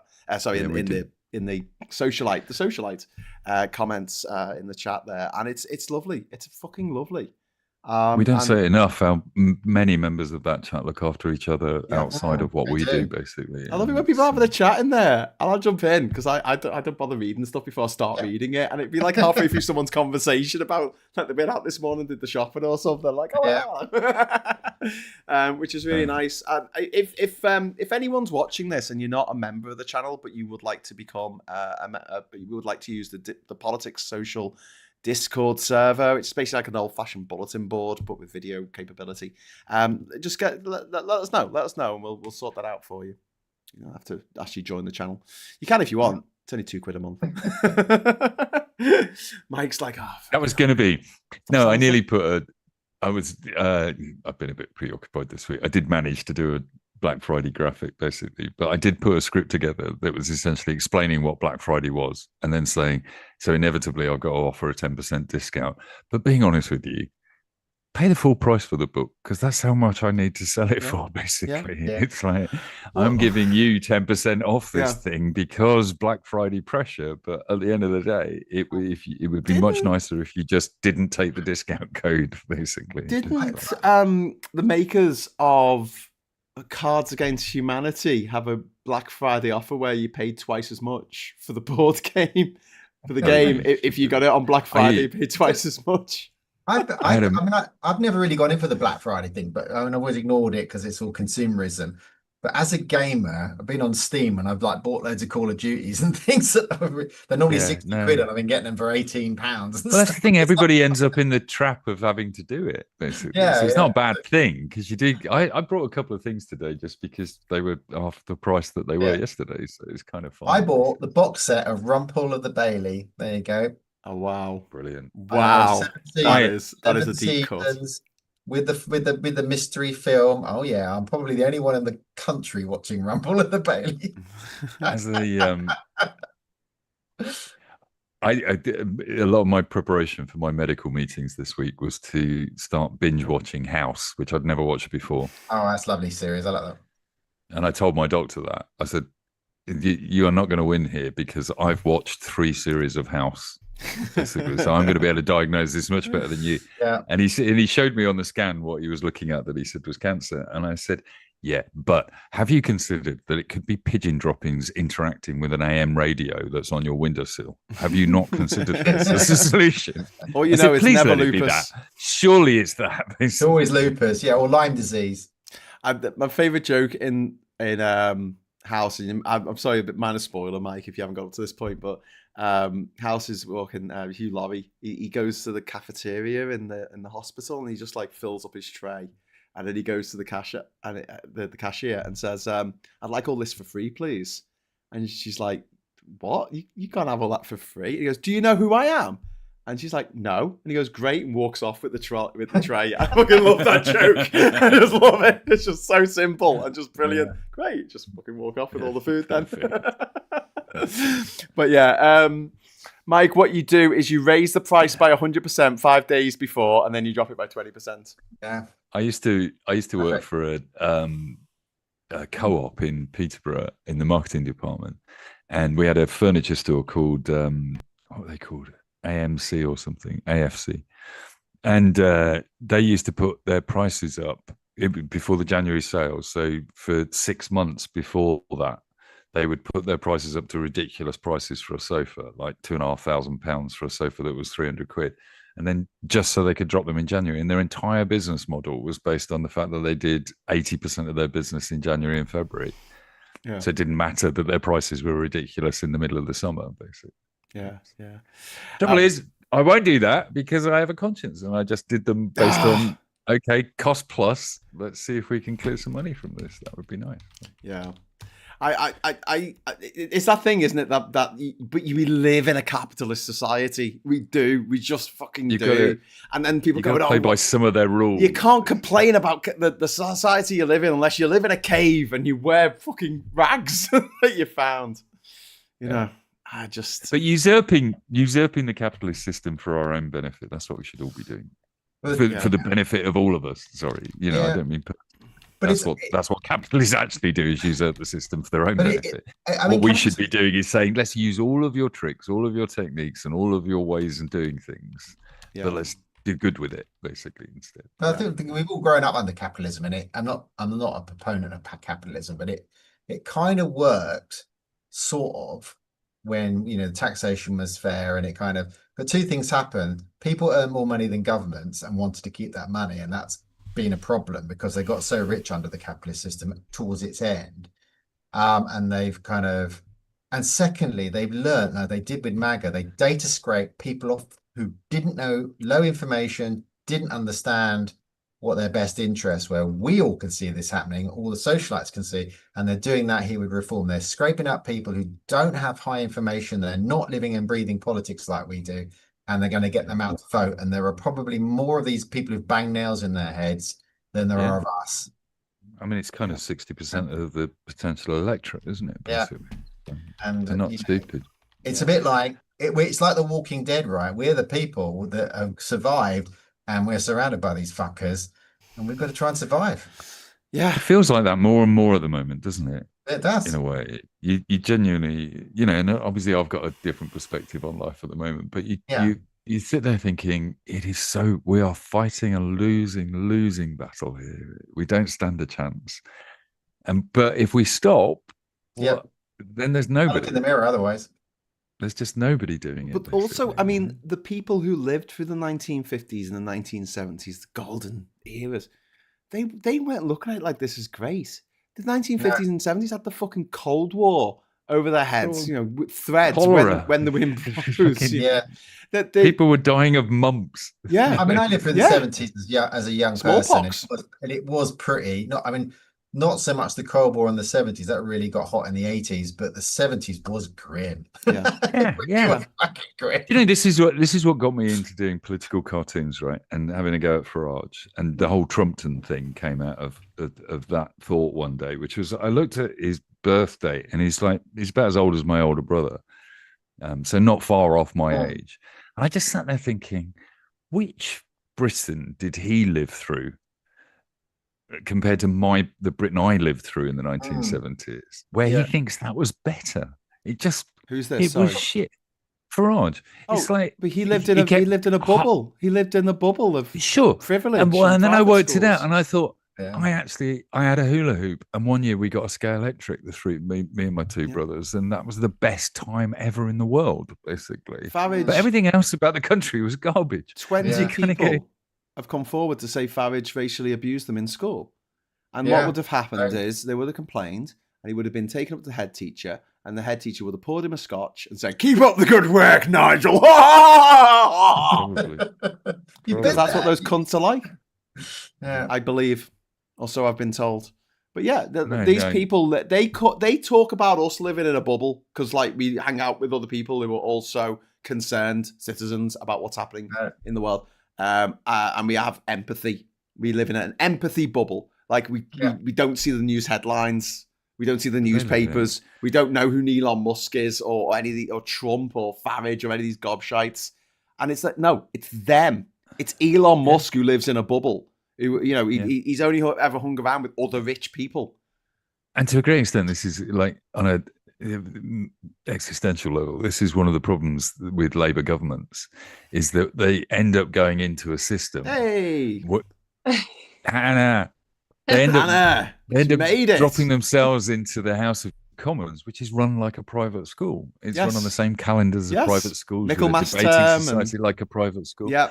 And eventually you get sucked. It's why Labour politicians end up being bigger royalists than Tories, basically, because they get sucked into that world. That's what it's all about. We'll give you a little bit of it, but you're not allowed past the red ropes over here on this door, because that's for the special people. So obviously everybody wants to get past the red rope, and when they do, they don't want to let anyone else in. Basically. Right. Hannah's got past the red rope. How's it going, Hannah? You got in. You got in with us. I made it. Sorry, I just had a very busy drama-filled day in the studio today. So fantastic. And what flavour is your herbal tea? I've got lemon and ginger, but I always double teabag it, obviously. So you're double teabagging the ginger. Just waiting for that caffeine hit that will never my come. ears pick up. What is it? What? I was just going to say, is it me that thought that was a double entendre? Obviously not. No, it's just you, mate. You dirty mind. Oh, I don't know. So are you all right now, Hannah? Where have you been? Have you been to Iceland or somewhere? Didn't you? Have you just flown in? No, so I've been in Peterborough. Not quite Iceland then. But I'm sorry for your loss, Hannah. That's my hometown. How did they make you go there? I came up I'd normally come up the night before because there's no trains that would get me there early enough from where I live. Because we do like an 8:30 till 4:30 sort of like studio day. But one of our photographers is American, and obviously it was Thanksgiving, and she does like a studio Thanksgiving. So I got an invite to that. So I went up a little bit earlier and I tried like the sweet potato with marshmallows on top and green bean casserole, like all the things that I'd never eaten before. It was, weird and wonderful. Thrilling. That was, interesting. In my community WhatsApp group for the North Lanes in Brighton, this whole thing kicked off a few days ago where somebody went in and says, "What are we all doing for Thanksgiving?" And there was a massive pylon of people going, "What the fuck are you talking about? It's got nothing to do with us," basically. And this woman defended herself for days, going, "Well, why can't we celebrate other people's holidays?" And there's people going in, "What are you doing for fucking Ramadan? What's going on with you?" Basically. I loved it. And it was one of those political arguments that I thought, I'm keeping well out of this one. Basically. George only, thank you very much for the £10 super chat. Hey guys, for Mike, not much, but do it whatever. Was the zombie apocalypse not predicted 20 years ago? No, you know what was predicted 20 years ago? Idiocracy. Idiocracy was so on the money. It said that it said 500 years in the future, but in 20 years, it turns out you'll have WWE people running in the White House and everyone will be wearing Crocs. Yeah. The Biff timeline. Yeah. That film is not, it's scary. It's like someone put a time capsule from the future and sent it back in time 20 years. And I was like, Do you think the president of the United States will never be that thick. Because I watched it recently for a second time, and I thought it's really not a very good film. It's very, very prescient, but it's not a good film. And I just wonder if there are not thousands of films out there predicting something bad, and it just happens that that's the one that got it right, and all the other ones didn't get it right. You know, like think of all the films with the black female president. You know, that turned out not to be a thing, basically. You know. Yeah. Well, if you watch Mike Judge's other show, not Beavis and Butthead, but Silicon Valley, that is very prescient. That is absolutely on the money about the nuttiness of the people in Silicon Valley, the pettiness, the stupidity, the bullshit, everything. They lampoon Zuckerberg and Elon Musk and Thiel and all that lot to the absolute fucking T. They are so good at it. They get the nail on the head, and it is incredibly funny as well. Somebody earlier mentioned Spitting Image, which I've not been watching. That is so good at the moment. Yeah. I've seen clips, and they look great. It's just on YouTube now, isn't it? Yeah, they keep getting taken down. They make a joke about it. They keep getting it. But tonight they came on and we're doing an episode. Get ready, it's going to get taken down. I watched it before I came on this evening. It was really good. It's really biting, isn't it? Yeah, like really so cutting. Good. Well, that's what it used to be like, isn't it, in the 80s? And they tried to bring it back, and it just wasn't. No, it's another one of those things. It's like if you go back and watch all of the Monty Python episodes, it's about 10% of it is good. Yes. And the rest of it is all a bit rubbish. Yeah. And the thing with Spitting Image is about 10% of Spitting Image really hit home, basically. Yeah. And the rest of it was all a bit rubbish. Basically. John Cleese going anti-woke just makes it really hard to watch it now. It's just like, because it's like, hang on a minute, you used to war against the people that you've now become. Yeah. Gives me the I think icky. I think Cleese, I mean, you are talking about a bunch of public school boys playing with BBC money, aren't you? So, you know. But you have to go with it, right? I mean, people that go anti-woke usually because they don't understand the world any longer and they just war against it. I don't understand the war anymore. There's technology I don't understand. I'm never going to fucking use AI. I'm just like, I'm at this point where I'm grumpy and I'm not touching it because it's data scraping and it's not real. So, all right, mum. All right, mum. Shut up. I'm just gonna, I'm approaching my autumn years, and I'm like, well, fuck it, I'm not going to learn new technology I don't like. But I'm not going to go anti-woke because I love woke, so I'm going to stay where I am. But just because I don't understand something, it doesn't mean I have to rage against it. AI shit. No, exactly. But it's fine if everybody else wants to use it. There's some research I read recently that essentially everybody feels comfortable with the technology in the world up to the age of 35. Yeah. And then after that, you have to work really hard to understand what's going on. Betamax is correct. Yeah. I resent that. I'm 46 and I'm still down with the kids. Yeah, dear, but you really? work. Is that what they tell you? Yeah. And also, I'm like, and also, John Peel. you've been told not to hang around the bloody playground. Well, yeah, talking that's to the true. kids. Yes, there is a restraining order in place. But apart from that, I'm I know what's going down. I use new things. I learn new stuff, how to do things. I'm fairly certain that the kids are not saying, "I know what's going down." They're saying 6, 7. That's what they're saying. 6, 7. I'm learning programming again to keep my brain sharp. But I'm doing it on a Amstrad CPC 464. Yeah, fantastic. Because because I'm doing it on an 80s computer. What's just to show that Rachel and I are open-minded to what the kids are doing. What's 6, 7 mean? Nothing. What's that? Doesn't mean anything. Doesn't mean anything. It's just whenever 6, 7 comes up in a maths test or anything, or page 6 and 7 or whatever, you go 6, 7 and do that. It's a fad. There's no reason. There's no reason behind it. It's just a fad in all the schools. There's other new words, isn't there? Like I had someone, much younger person, like an actual child, like we're not talking teenagers, say, "Oh yeah, he's got Riz." What is that? Charisma. Riz, yeah. Charisma. No, I'm aware of short that. for charisma. I've got Riz. Yeah. But it's. But again, you see, and the problem with anyone over the age of 14 that says I've got Riz, they definitely haven't got Riz. But it's just the thing.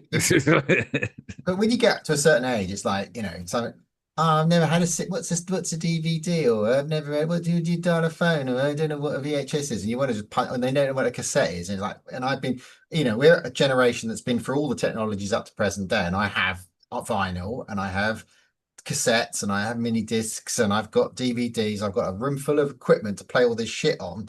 I've even got VHSs because I've got videos on VHS. I've got it all, and and I grow with that technology, and I try and learn it. But it's what I don't like is, like, when I used to be a manager, I had this girl on my team, and I was like, and she was like, "Oh," I was talking about erasure. She went, "Oh, what's erasure?" And I was like, "Oh, I'm fucking joking," and I didn't say anything.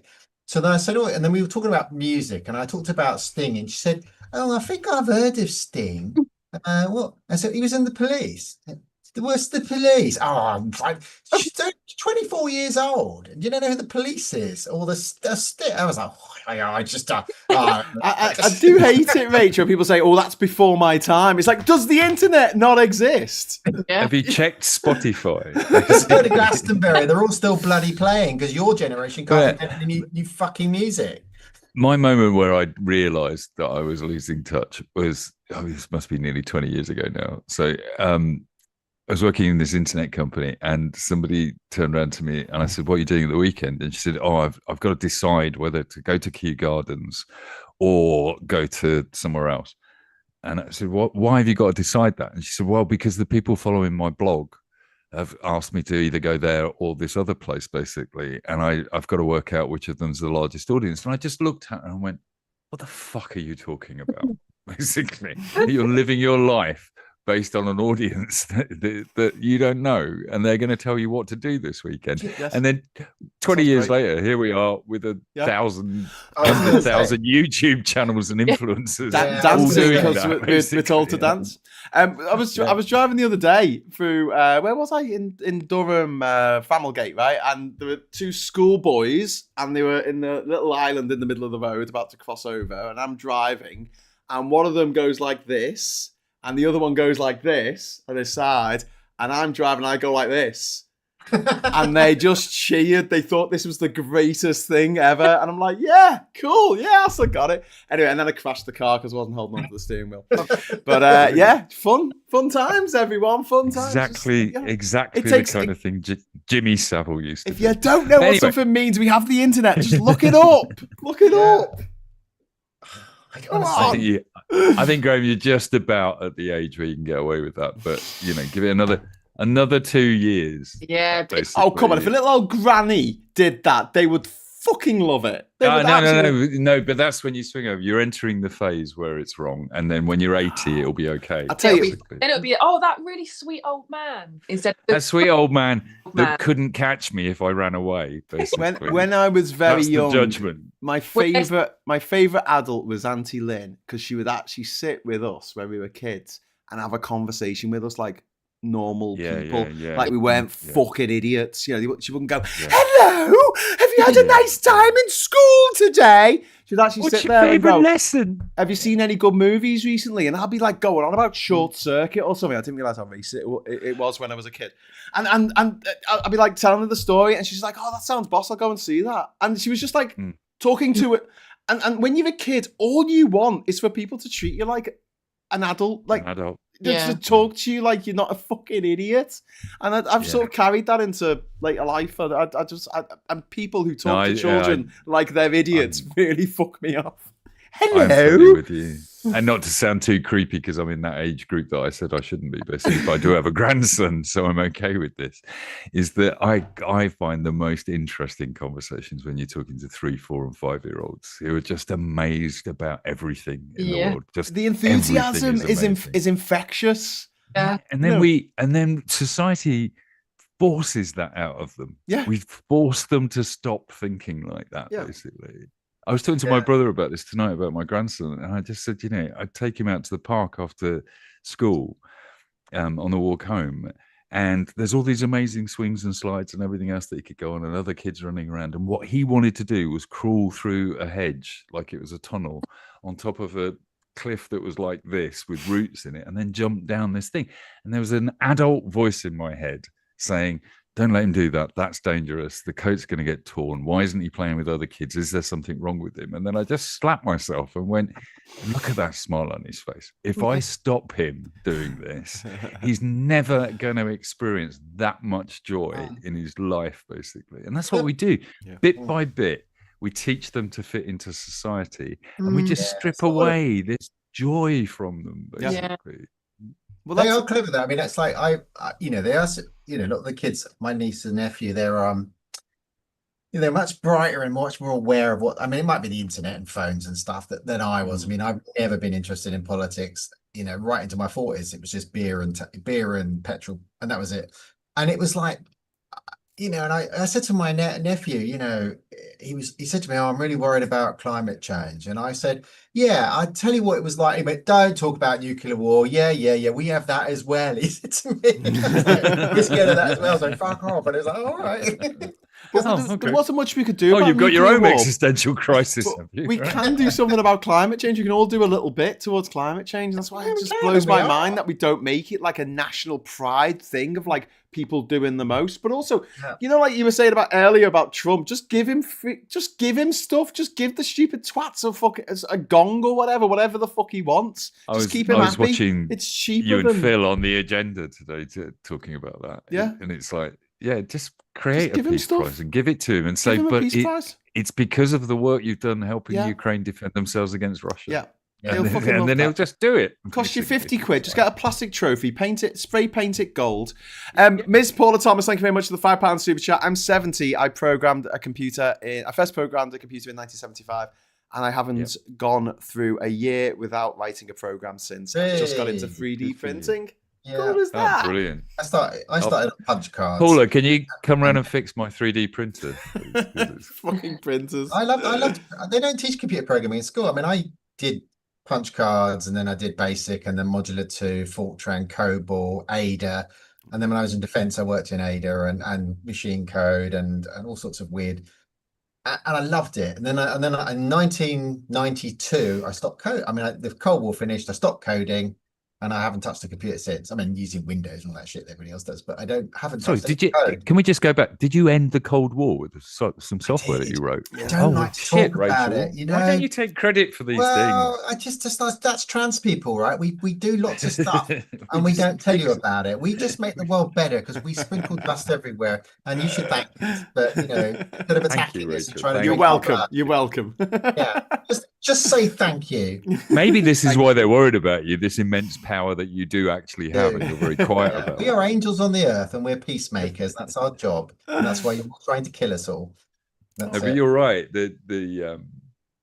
Sorry, I broke your thread as well there, that you stopped coding, you haven't coded Yeah, so I since. stopped coding, and then I use computers in every other way. But I mean, I went through Windows 3.1 and 95 and 98 and 2000 and all that stuff. But I've never done any coding. And I sat down, I bought this Amstrad. I had a BBC Micro, but I gave it away stupidly about 2 years ago. And that was my child. I switched it on, it blew up in my face, and then I repaired it with new capacitors, and it worked. And then I just gave it away. And then now I'm thinking, now I'm getting old, I think I should see if I can code again. So I bought an Amstrad off eBay. I bought a disk drive, a proper floppy disk drive for it. I serviced and rebuilt the flip disk drive. That works. And I've serviced the Amstrad disk drive, because they were weird discs as well. Yeah, they're long. Yeah, they're 3 inch. That's exactly right. They're 3 inch discs. They're quite expensive. I just bought somebody's job lot on eBay, and they got all their personal files on it and everything. I'm about to wipe them all. And I got this thing. The tape deck doesn't work very well. I've sent it off to somebody. I serviced the tape deck. I did all the bands, and it still doesn't bloody play the tapes. So I sent it off to somebody who knows about tape decks, because I know nothing about tape decks. I did do all the bands and everything I meant to do, but it was just still chewing them up. So that's gone away. But when it comes back, I've got a load of books on programming again, and I've already got a book on Pascal, which it doesn't do, but I'm going to do that on the PC. But I'm going to do Amstrad Basic, and I'm going to look, and I'm going to write all my program. I learned to code on a CPC 464. Yeah, they're lovely. How's your coding going, Hannah? Can we be on the side that we don't know anything about coding? This is mental to me. I've never seen a punch card. I don't know what it looks like. We discussed last time. I used a floppy disk. Hey. And I was the dial up, and I am on Google. I think pretty sure. I used to use Netscape. I miss Netscape. One of the issues that is relevant to what you were saying, Rachel, is that we changed our school policy on computer science. So we had everybody in the chat is talking about Acorn Electrons, ZX81, Syncros.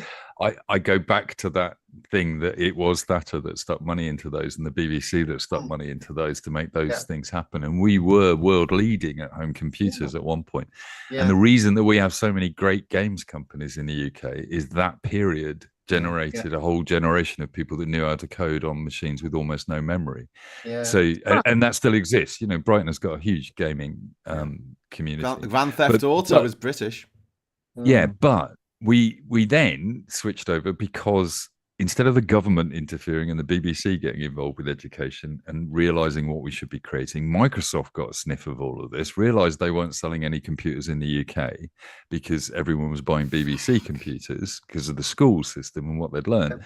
So Microsoft comes into the government and offers this massive deal to say, actually, we'll provide you with a curriculum and computers and free software for all the schools, so that all the kids in the UK, like they do in America, can learn how to use fucking PowerPoint. And that's why everybody can use PowerPoint.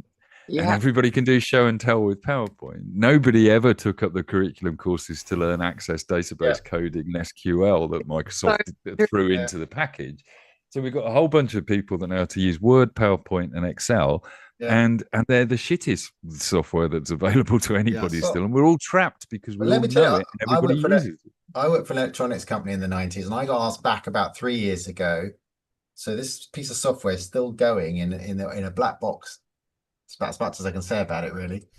Yep. And they had a fault with it, and they couldn't fix it, and I've been back in because I coded it. Wow. And they didn't have anybody that knew that it worked. It was a bit like Space Cowboys, right? Yeah. And I went back in and I had to go in, and I don't code, but it wasn't the code that was the problem. And it was just, because it wouldn't be the code because I wrote the code. It was something else. So there's a great Space Cowboy type, Space Cowboys meets War Games type film to make, isn't it? Where you have to go and find a 75-year-old who wrote some code, basically, back in the day to prevent a nuclear war happening because nobody knows how to stop it, basically. So this timer that's going off in the corner of this room, nobody knows how to stop it. Quick, go and find Duncan, who wrote the original code for it. Basically. So Hannah, do you remember just about, I guess, the time before smartphones, right? Yeah, I had a Nokia. You had a Nokia.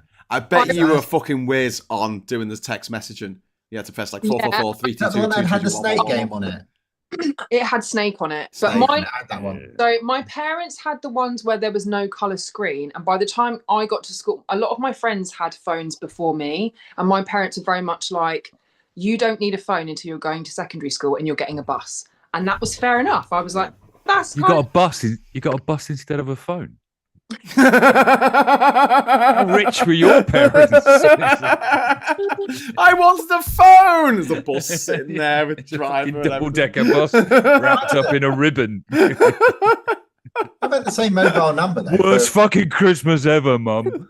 I got my first mobile in 1995, and I've had the same number since 1995. Wow. I think my brother's got the same number from the 90s. Yeah, I was a bit late getting a mobile phone. I just couldn't afford it. And it transferred from analog. It was on an analog system, and then I transferred to the digital system, and they switched analog off, and they took the number across. And I've had it, and it was a work phone originally. And when I left the company, I took the number with me. And every time I've changed, I've taken my number with me, and I've had it, and I've still got the same number. And occasionally, I get a call from somebody, and I go, "Who the fuck's this?" And it's from somebody from 30 years ago. He says, "I wonder who this number was." I've spent about the same period of time, Rachel, maybe 40 years, collecting, keeping my phone number all the way through every job I've ever had, but also then stealing the contact database from every company I ever worked for, which is how my LinkedIn has got so many people on it, basically, because I just upload the entire database to LinkedIn and go, yeah, these are all my friends, basically. That was really cool. Good way of doing it. Yeah. But I mean, I didn't get a smartphone till 2013. I got a smartphone because Samsung gave me one. Because they were sponsoring the TV show that I won the island on, and I got a phone. And that was my first smartphone. Up till that, I was using a Nokia. I went to all the countries of the world with a fucking Nokia. They're indestructible, though. I know. The batteries last for a week. One I still have, and it works. Yeah. I think my first smartphone was a BlackBerry, actually. I had a BlackBerry as well. I used to love that. I'm like, how did my thumbs press the buttons? Because they were so tiny. I missed that. I was actually looking for one. They do an app. It's the square one, and it's got Android 8 on it, so it's probably a bit hackable. And I thought I really like that because actually having a keyboard would be really kind of cool. And I looked at it, I thought, I wonder how that just wouldn't run all the apps now. And it's looked quite odd. See them on eBay for 100 quid. And it's like, I'm tempted. It is mad though. I went to this is probably 10 years ago, more than 10 years ago. I went to a museum in Melbourne in Australia, and they were having an exhibition about computers. And it was computers that I had as a kid in the museum. And I was like, fucking hell, how old am I? I went to the Science Museum in Madrid with Lucas, and we walked around, and I was looking at everything going, oh, fuck. All of this ancient stuff. This is called a dot matrix printer. Oh, my fuck. That happened to me. I've always said, because I do feel fucking old. But I always said to my wife, there's some equipment that I worked on that's still out there, still flying in the RAF, because I worked on the Tornado, and that was grounded, and I worked on Nimrod submarine detection, that's now grounded. I said, but I worked on the H101 helicopter submarine detection, that's still flying. And I went to the Fleet Air Arm Museum, and it's there. There's one in there. Yeah. It's sitting there right in the middle of it. Did you work on Harriers as well? No, that wasn't really. It was GC Marconi. We didn't do much on the Harrier. That was Smiths who did all the Concorde and Harrier. I mean, just fucking Harrier fuck was off, just America. one of the best planes. That was, for a little while, that was us believing we could make a Spitfire again, basically. Yeah. Why wouldn't we? They're still in service in the Navy in America, Harriers. Spitfires, blimey. They still use them. Yeah. No, not Spitfires. Although we should bring Spitfires back. Yeah, the AVP made the Gammon very happy if he brought Spitfires back. And they are a cool looking plane. They are the most beautiful shaped thing. Those and E-type Jaguars. We should definitely Electric No, E-Type Father's door, Jaguars and granddaughter. electric Spitfires. I That's want what an we electric Spitfire and I want an electric E-Type Electric Jag. Spitfire, because that'd be very wokey, wouldn't it? Do you know what I think we should Yeah. do, right? You know the people who are paying the people to put up all the flags live in Mayfair. Let's put up loads of flags in Mayfair and make their house prices go down by 5%. What do you reckon? Oh my, need. can we? Should we? Yeah. Just, It's not in the posh places. It's not in all the posh. It's not where Nigel Farage lives, is it? no. No, funny that, isn't it? It's just in working class places like round here, where the houses are fucking £2.50 anyway. But you know, Yeah, Kent is covered in them, especially Oh, around Yeah, I've seen the them. coastal towns. Oh, did you see the? I think I shared the story in the Politics Social group. The in Brighton, we had an artist that gone around the country talking to various different communities and had put a patchwork Union Jack together with patches made by each of the individual communities he's been to. And it's this beautiful flag. It's better than a pride flag. It's just beautiful. It's like all the colours of the rainbow and all different cultures built into it. And it's a big quilt. And he was scheduled to do an exhibition at the library here. And the council, Labour Council, friends of mine, told him he couldn't do it because they were worried that it would cause trouble with the flag shaggers, basically. Oh, fuck's sake. And it was legitimate reasons, right? Their genuine reason was that they thought it would be misconstrued and racists would take advantage and pick on the communities that were involved. But ultimately, you go, no, we fuck them. Basically, it's like, I'll go and stand guard. I've got nothing else to do. I'll stand outside the library and argue with them all day. Don't worry about it. Basically, it's like, yeah. Hannah, what were you going to say? That's how they get you. They stop your culture. They There's crush us something down. fighting back that way. That would have been a Sorry. beautiful thing as well, wouldn't it? And it's just a shame because I totally understand like that is a legitimate concern. Yeah. Because it always is, because they always fucking ruin everything. Yeah, they do. Yeah, But it's do. just Yeah. I can it's see the logic of it, but not the morals, really. yeah, because at what point do you just think, oh well, you know, like not many of them have been arrested or anything for like vandalism, because that's what it fucking is really. When you're painting round, chucking paint everywhere. Oh, can't possibly because they're a bit leery, so I won't bother. And then you see all the nuns and priests getting arrested at a Palestinian protest because we're all just being like, please don't do that, genocide. You know, like, like why can't you just do something about? I sent a message to the council leader just saying, so Bella, would it be okay if I did an exhibition of all of the crosses of St. George that have been taken into battle for the last 80 years, basically, and were marched across the Falklands? Would it be okay if I did that? And she said, well, I don't think that would cause as much trouble. And I went, well, there's the fucking point, basically. Exactly the fucking point, then, isn't it? We're playing the same rules. We're just playing by old rules, and they just fuck about and badly behaved, and we let them off, and everyone's like, oh, we don't want to arrest them, and we mustn't do this. And you know, we need to doing exactly what they do. I mean, that's the trouble with the Democrats. They play by the old rules in their last 4 years. Instead of just losing because it's a different game. Yeah, they're playing a different game, and we are, you know, it is the banana to a gunfight, and that is what we need to stop doing that. Except some of them. Mamdani's doing it, AOC's doing it, Bernie continues to do it, but the Democrats are disowning them, you know, most of the time, basically. So they can't even bring themselves to say they voted for him, you know. Yeah, that's so infuriating. That, like, you know. Oh, I don't know. Does anyone want to see me drive an E-Type? Does anyone want to see me driving an E-Type? I want to see you drive an electric E-Type. There's plenty of room in that bonnet. Plenty of room in that bonnet for batteries, basically. This might, unless you're watching this on YouTube, you won't be able to see it. But here's me driving an E-Type. Look at that. That's awesome. Yes. I've got to wait for it's only a 6 second lag, clip. Isn't there? So. There is a lag, but there you go. So just in case anyone wanted to see that happening, that did happen once. Once and never again.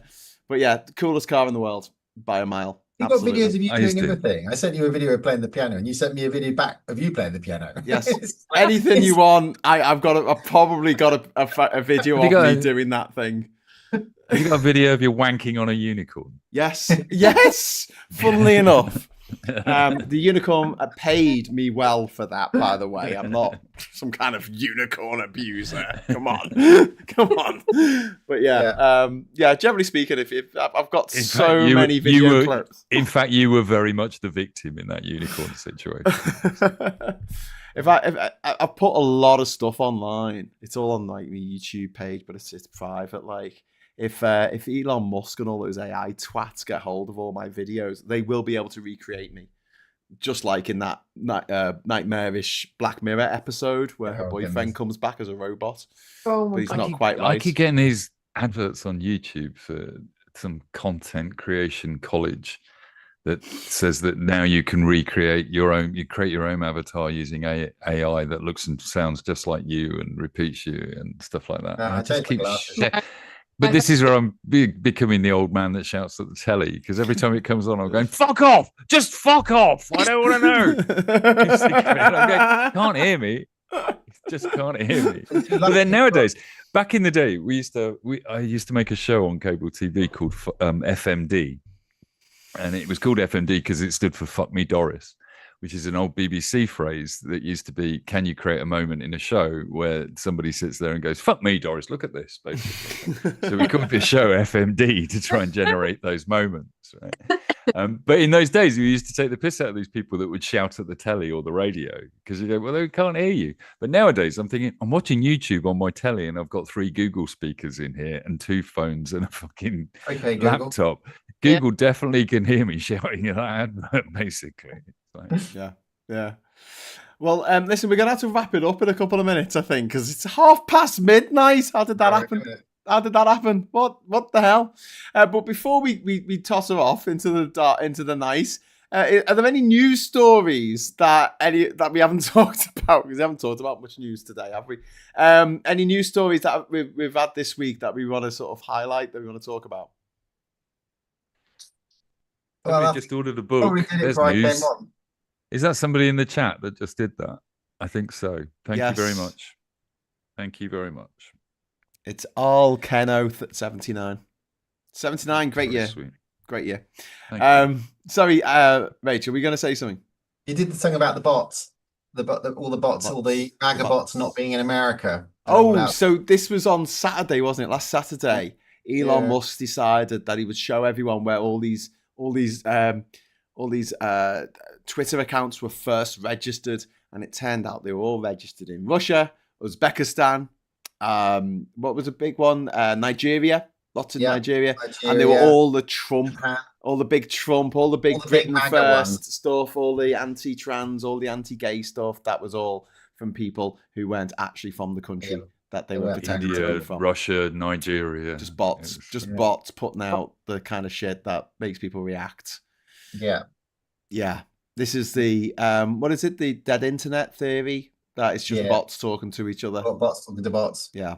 The irony is, do you remember when Musk tried to wheedle out of buying Twitter because it said on Twitter that I'll just buy you, and they said, okay, we'll take that seriously, and he put in a real offer, and then he tried to get out of it for about 2 months. He kept trying to make excuses, and the major excuse that he used was that they will not reveal how many bots there are.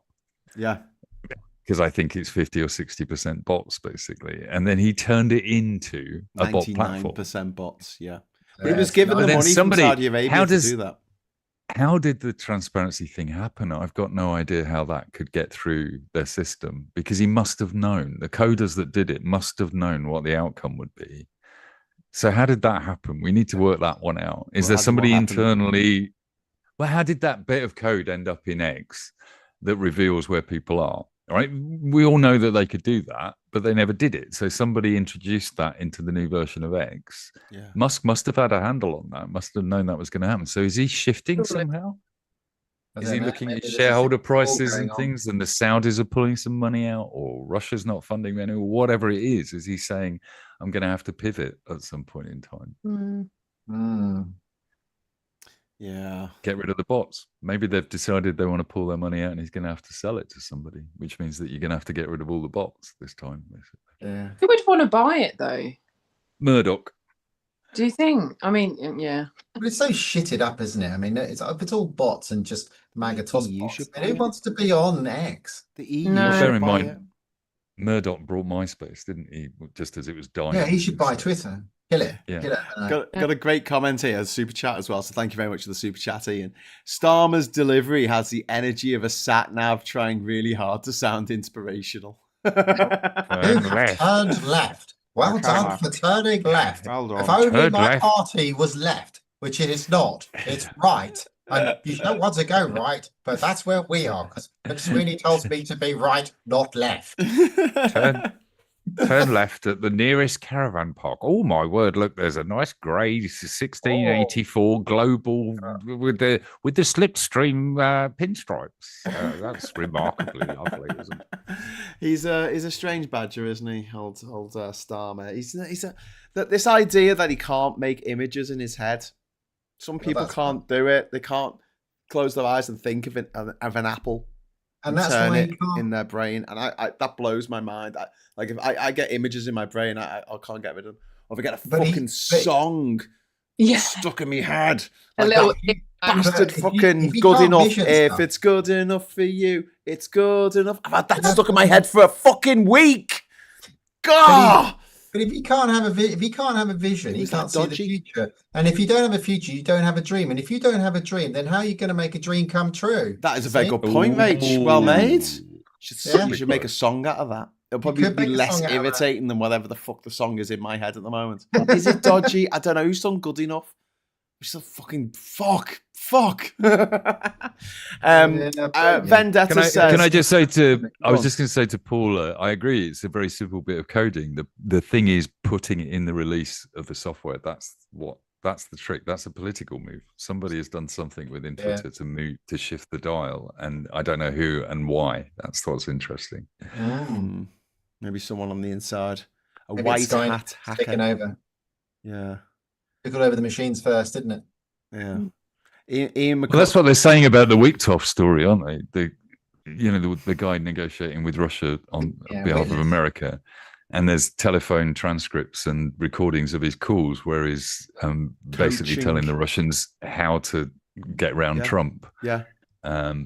And they're saying that had to have been leaked by somebody either within the CIA or a foreign intelligence agency. It could be Ukraine.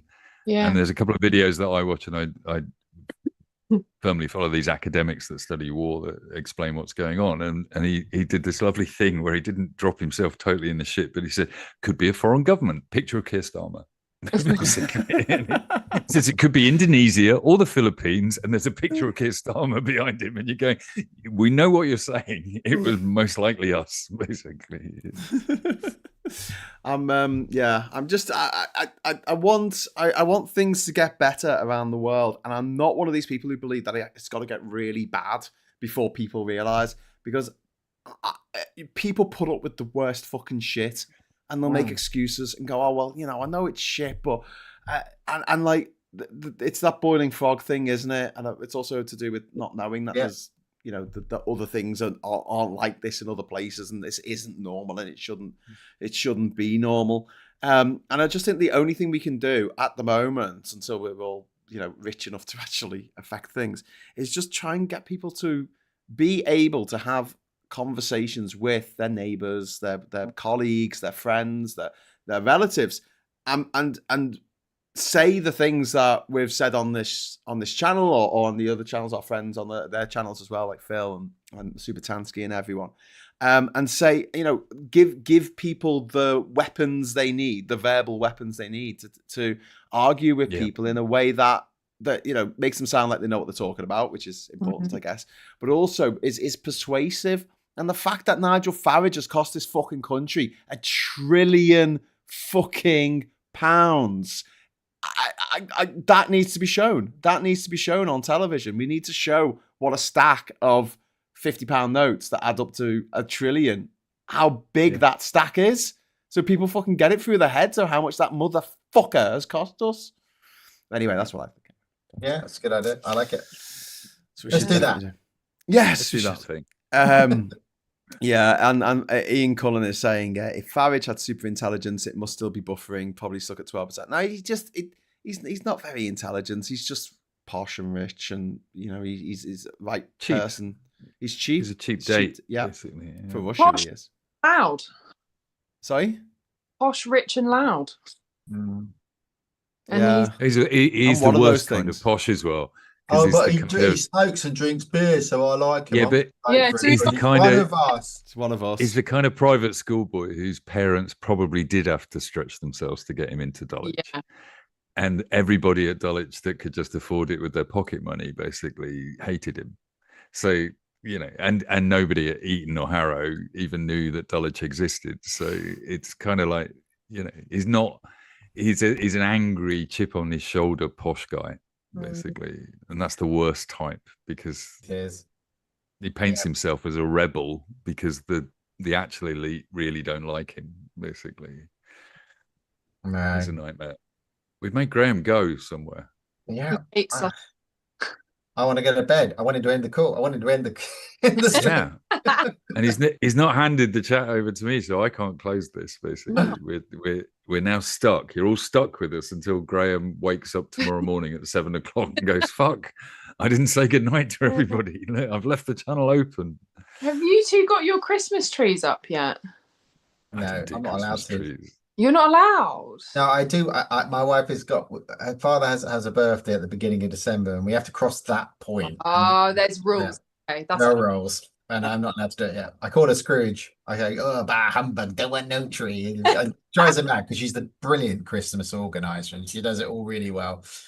She does it all. She's great, and I don't do them. Got to get past that date. I love Christmas, but I don't. I love it. I love it. I It's my don't do favourite time. Christmas. I You quite don't- like popping into love somebody else's Christmas, basically. I don't know if you missed it, Hannah, but during part of my earlier rant about things, I'm planning to go to Madrid at Christmas, and and I got this. I decided it was like a really difficult ADHD thing of trying to work out all the reasons why I can't go to Madrid rather than all the reasons why I should go to Madrid. It's the normal process. Normal brain things. Yeah. Well, it always bothers me that Graham's got ADHD and yet managed to plan trips around the entire planet. No, it just made it up as it went along. It's not like a planned little. By the way, the Amazing Race, or whatever the fuck it's called, the race around the world. They went to Bocas this week, so if you want to watch an episode, and they're in Bocas in Panama. Did they really? Yeah. They went to Really? My mum texted me last night. She said, "Graham, you're on the telly." Well, not you're on the telly, but Bocas is on the telly. So just to finish that, on that recap, I got a letter this morning that said that I've got a doctor's appointment at 5 o'clock on Christmas Eve. And I thought, oh, fuck, I just decided I was going to go to Madrid for a week and do Christmas there. And then I looked at the flight website, and you can fly on Christmas Day for 80 quid. So I am flying on Christmas Day, basically. Yeah. You'll have a great time as well, because everyone working on that flight is just going to be having a good time. Yeah. I flown on Christmas Day in Australia, and then when I got to Melbourne, the train was free. The train to Ballarat was free because they make the trains free. Like in Britain, the trains don't run on Christmas Day. I was going to say, in Australia, my only free issue for the with this day. is like, I'm currently, if anybody lives anywhere near Brighton or Crawley, basically, then let me know in the chat whether you fancy meeting up with me on Christmas morning to give me a lift to the airport. Because I suddenly worked out, hang on a minute, I'm not going to be able to get to the fucking airport, am I, basically? Oh, that's so annoying because I used to live in Crawley, right next to Gatwick. Oh, man, you could have popped down. We're about 18 months too late now. Quick, to the time machine. So Rachel, twiddle a knob. Brilliant.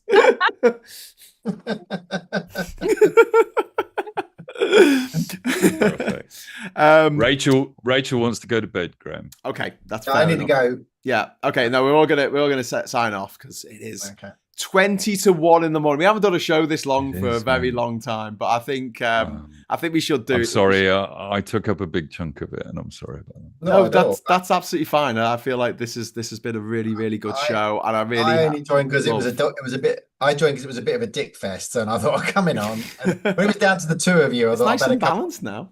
But yeah, the chat have been. We did have a rule at the beginning of this chat today, basically, that said that women can only join if they've got a beard as good as the 4 beards that were on there. Basically. Sorry, electrolysis, it's all gone. That's fine actually, and I use an eyebrow razor to shave the tash. So there you go. That's Good fine. stuff. You qualify. This is horrible. This is like having shredded wheat attached to your face. I've got a home laser somewhere you can borrow. Thanks. No, it's just this isn't because I want to look. I want to be it. I don't want to be it. I fucking hate it. I'm just too lazy to shave every day, and I get shaving rash. I get like these spots all over me. Fucking Shaving rash is painful. Oh, fucking! I can't be arsed with that. Just once a month. Anyway, right. We better not call it a night. He shaved his beard. I just want to say the chat has been so lovely tonight, and I felt like we could just keep going because the chat was so nice. So thank you to everyone who's been watching tonight, everyone who's been in the chat. You're all fucking amazing, and I hope you all have a really fucking fantastic weekend or whatever you're doing. Just enjoy yourself. That's all I can say. Big thank you to Mike and to Rachel and to Hannah for joining us, and obviously Aid and Scott earlier. And until I see you again, thanks for watching. Hello, good evening, welcome, and goodbye. Bye.